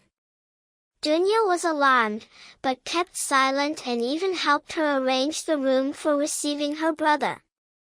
One day, after an anxious day spent in incessant fantasies, in joyful dreams and in tears, at night she fell ill and in the morning was already in fever and delirium. A fever set in. In 2 weeks she died. In her delirium words escaped from her by which it could be concluded that she suspected far more in her son's terrible fate than they had even supposed. Raskolnikov did not know for a long time about his mother's death, although correspondence with Petersburg had been established from the very beginning of his settlement in Siberia. It was arranged through Sonia, who punctually every month wrote to Petersburg in Razumikin's name and punctually every month received an answer from Petersburg. Sonia's letters at first seemed to Dunya and Razumikin somehow dry and unsatisfactory, but toward the end they both found that it was impossible to write better, because from these letters, as a result, the most complete and precise representation was nevertheless obtained of the fate of their unfortunate brother. Sonia's letters were filled with the most ordinary reality, the simplest and clearest description of all the circumstances of Raskolnikov's convict life. There was neither an exposition of her own hopes, nor riddles about the future, nor descriptions of her own feelings.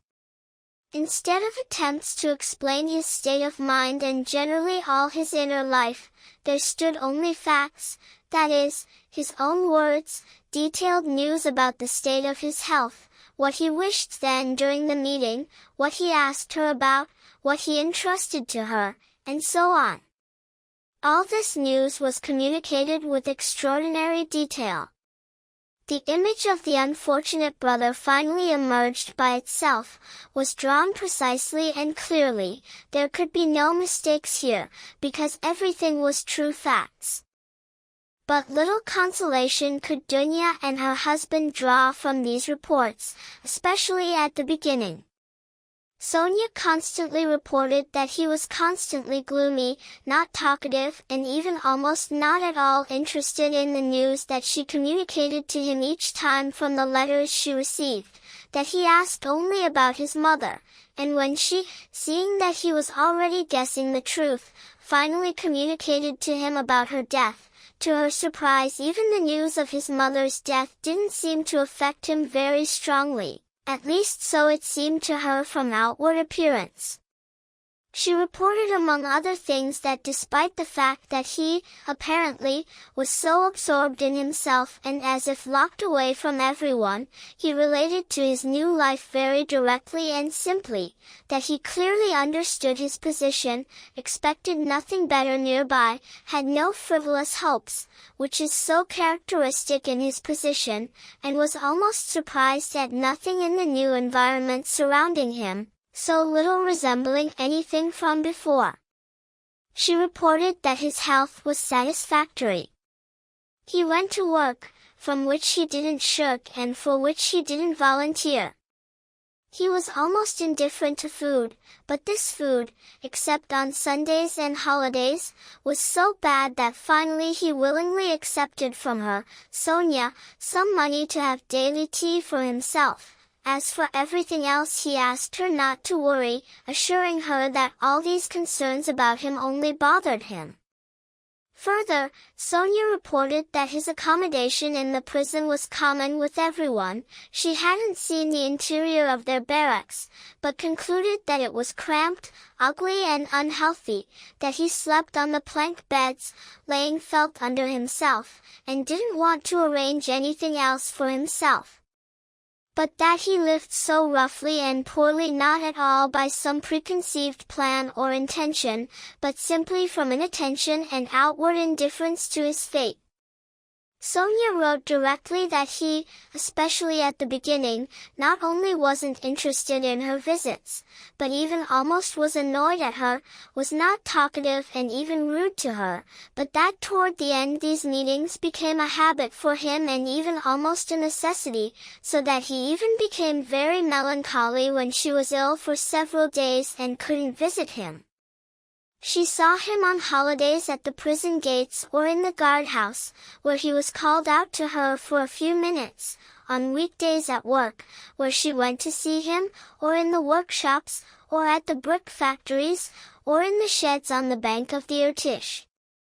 About herself Sonia informed that she had managed to acquire in the town even some acquaintances and patronage, that she was occupied with sewing, and since there was almost no dressmaker in the town, she became even necessary in many houses. She didn't mention only that through her Raskolnikov also received patronage from the authorities, that his work was lightened, and so on.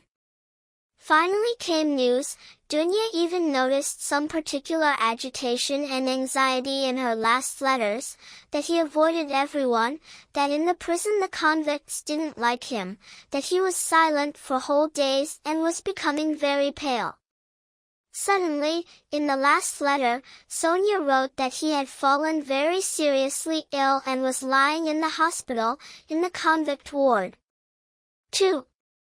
He had been ill for a long time, but it was not the horrors of convict life, nor the work, nor the food, nor the shaved head, nor the patched clothing that had broken him. Oh! What did all these torments and tortures mean to him? On the contrary, he was even glad of the work. Exhausted physically by work, he at least obtained for himself several hours of peaceful sleep. And what did the food mean to him, these empty cabbage soup with cockroaches? As a student, in his former life, he often didn't even have that. His clothing was warm and suited to his way of life. He didn't even feel the fetters on himself. Should he be ashamed of his shaved head and half-length jacket? But before whom? Before Sonia? Sonia feared him, and should he be ashamed before her? But why? He was ashamed even before Sonia, whom he tormented for this with his contemptuous and rude treatment. But it was not the shaved head and fetters he was ashamed of. His pride was deeply wounded. It was from wounded pride that he fell ill. Oh, how happy he would have been if he could blame himself! He would have borne everything then, even shame and disgrace. But he judged himself severely, and his hardened conscience found no especially terrible guilt in his past, except perhaps a simple blunder that could have happened to anyone. He was ashamed precisely that he, Raskolnikov, had perished so blindly, hopelessly, dully, and stupidly, by some decree of blind fate, and must humble himself and submit before the senselessness of some decree, if he wanted to calm himself at all. Anxiety without object or aim in the present, and in the future one continuous sacrifice by which nothing was acquired, that was what lay before him in the world. And what did it matter that in 8 years he would be only 32 years old and could begin to live again? Why should he live? What to have in view? What to strive for? To live in order to exist? But he had been ready 1,000 times before to give up his existence for an idea, for a hope, even for a fantasy. Mere existence had always been too little for him, he had always wanted more. Perhaps it was only by the very strength of his desires that he had considered himself then a man to whom more was permitted than to another. And if only fate would send him repentance, burning repentance, heart-breaking, sleep-banishing repentance, such repentance from whose terrible torments the noose and the whirlpool seem preferable. Oh, he would have rejoiced at it. Torments and tears, that too is life. But he did not repent of his crime. At least he could have been angry at his stupidity, as he had been angry before at the ugly and stupid actions of his that had brought him to prison. But now, already in prison, at liberty, he again reviewed and thought over all his former actions and didn't find them at all so stupid and ugly as they had seemed to him at that fatal time, before. In what, he thought, was my idea more stupid than other ideas and theories, swarming and colliding with one another in the world, since this world has existed? One need only look at the matter with a completely independent, broad view, freed from ordinary influences, and then, of course, my idea will not prove so strange. Oh, deniers and petty-wisdom philosophers, why do you stop halfway? Well, why does my action seem so ugly to them, he said to himself. Because it's a crime? What does the word crime mean? My conscience is at peace. Of course, a criminal offense was committed, of course, the letter of the law was violated and blood was spilled, well, then take my head for the letter of the law, and enough. Of course, in such a case, even many benefactors of mankind, who didn't inherit power but seized it themselves, should have been executed at their very first steps. But those people carried through their steps, and therefore they're right, but I didn't carry through, and therefore I had no right to permit myself this step. That was the only thing in which he acknowledged his crime, only in not carrying it through and making a confession.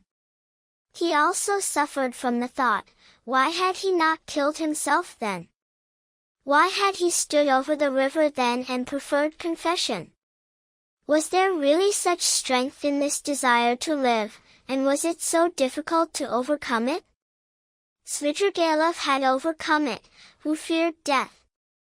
He asked himself this question with torment and couldn't understand that even then, when he stood over the river, he perhaps already had a presentiment of a deep lie in himself and in his convictions.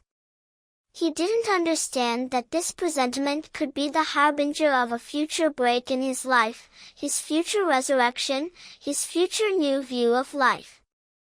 He was more inclined to admit here only the dull burden of instinct, which he had been unable to break and through which he again was unable to step, from weakness and insignificance.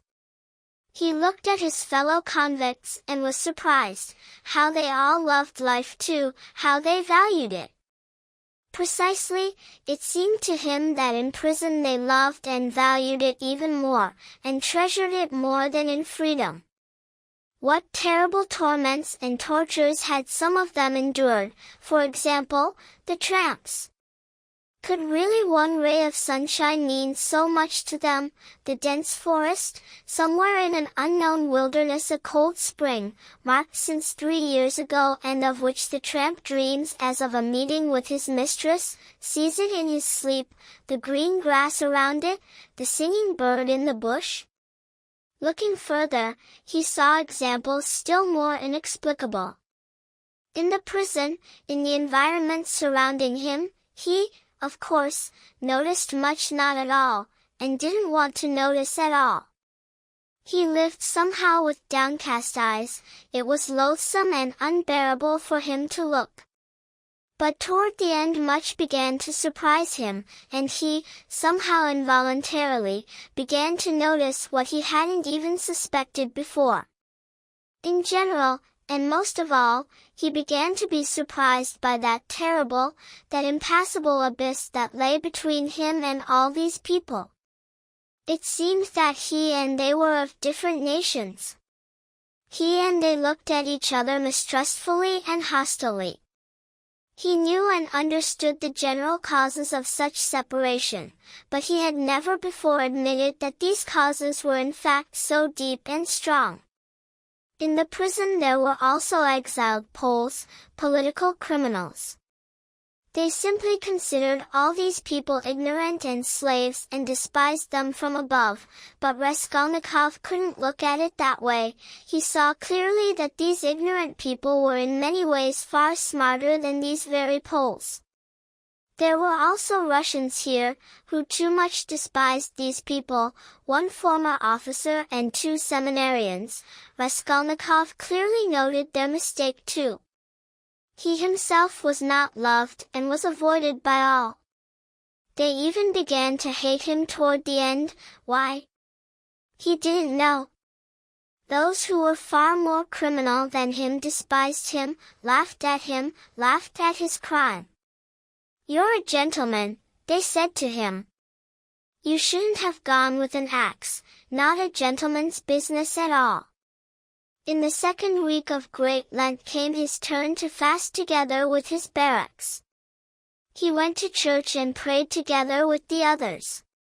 From what cause, he himself didn't know, a quarrel arose one day, all at once attacked him with fury. "You're an atheist. You don't believe in God," they shouted at him. "You should be killed."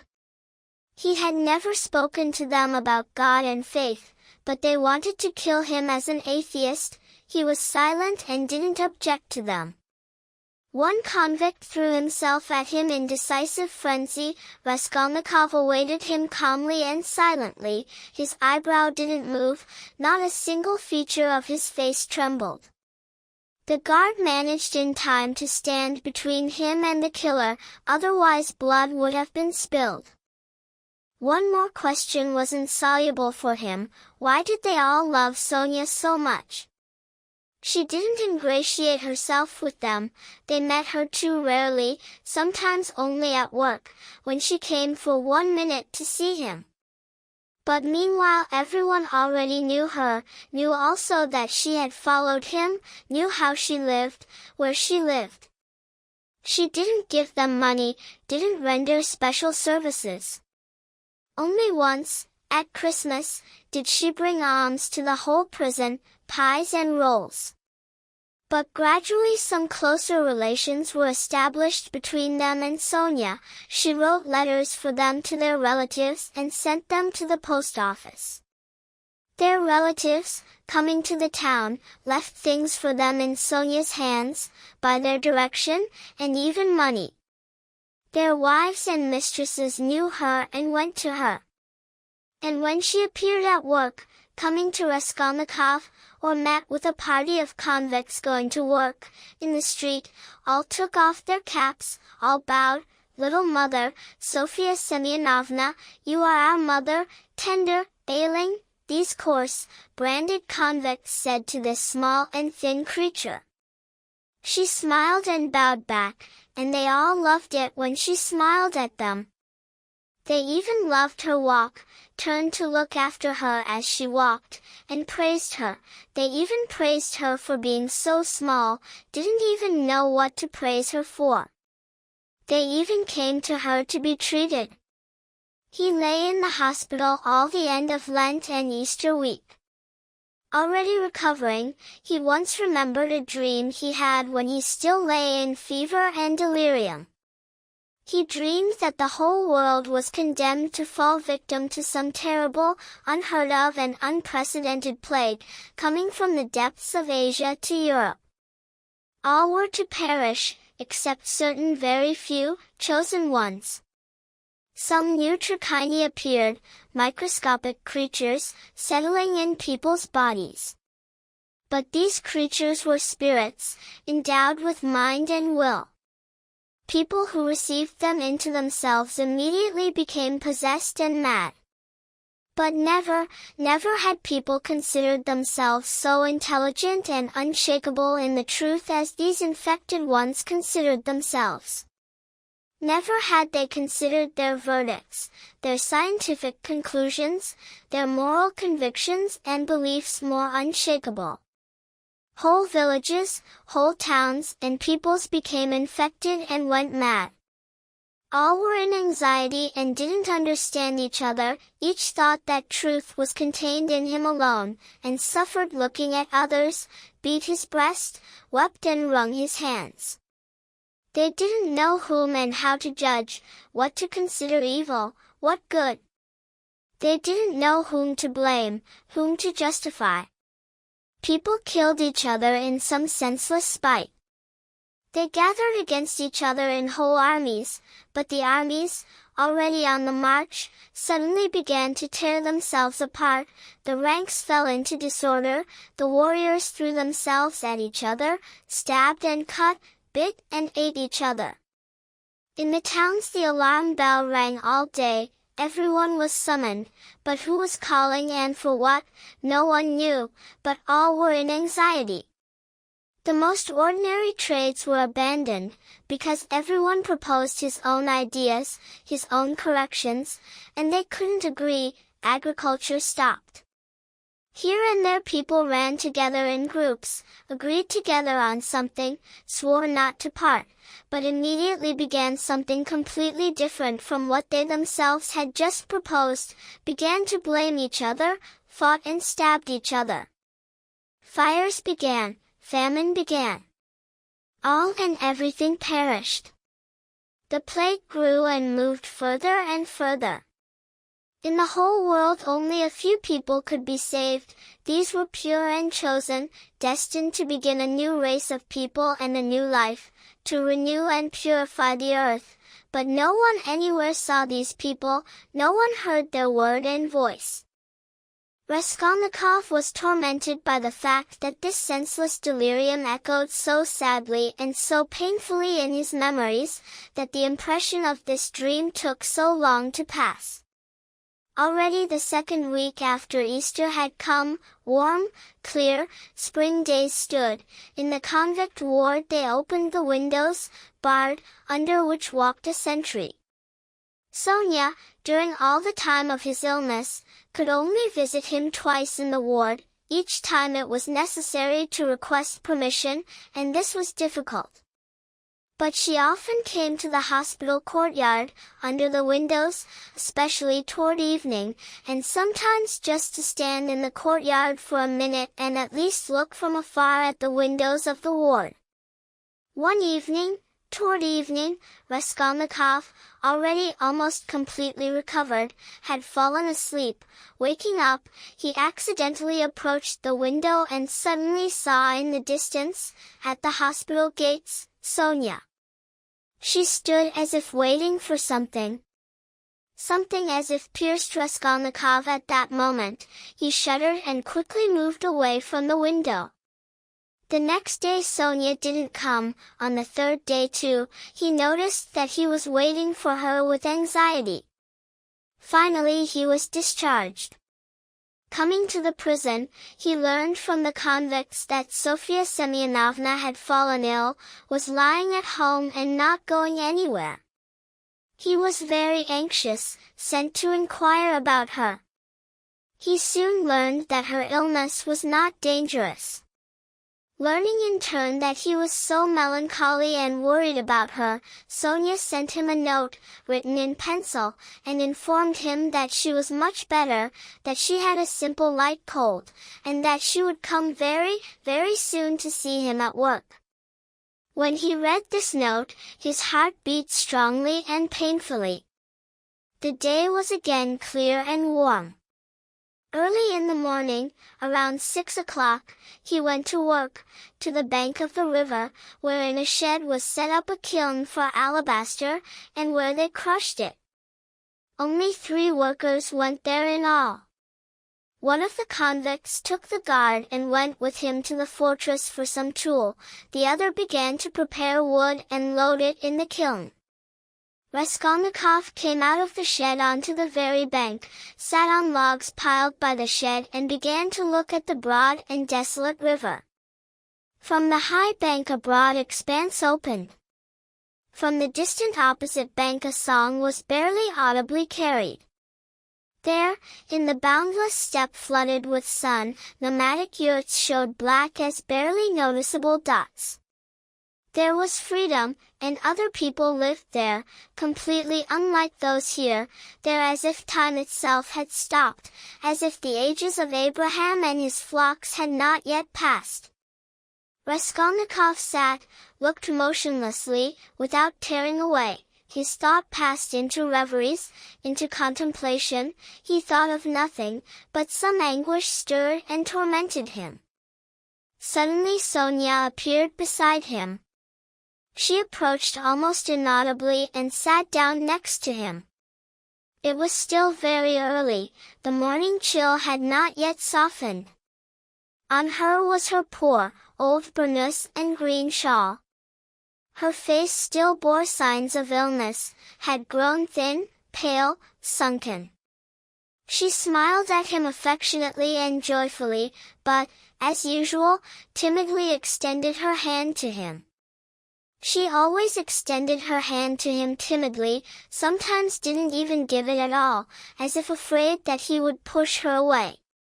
He always took her hand as if with disgust, always as if with annoyance met her, sometimes stubbornly kept silent during all the time of her visit. It happened that she trembled before him and left in deep sorrow. But now their hands didn't part, he glanced at her quickly and fleetingly, said nothing and lowered his eyes to the ground.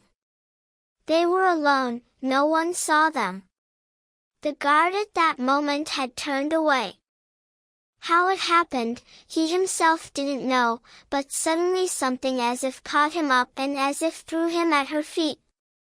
He wept and embraced her knees. In the first moment she was terribly frightened, and her whole face turned deathly pale. She jumped up from her place and, trembling, looked at him.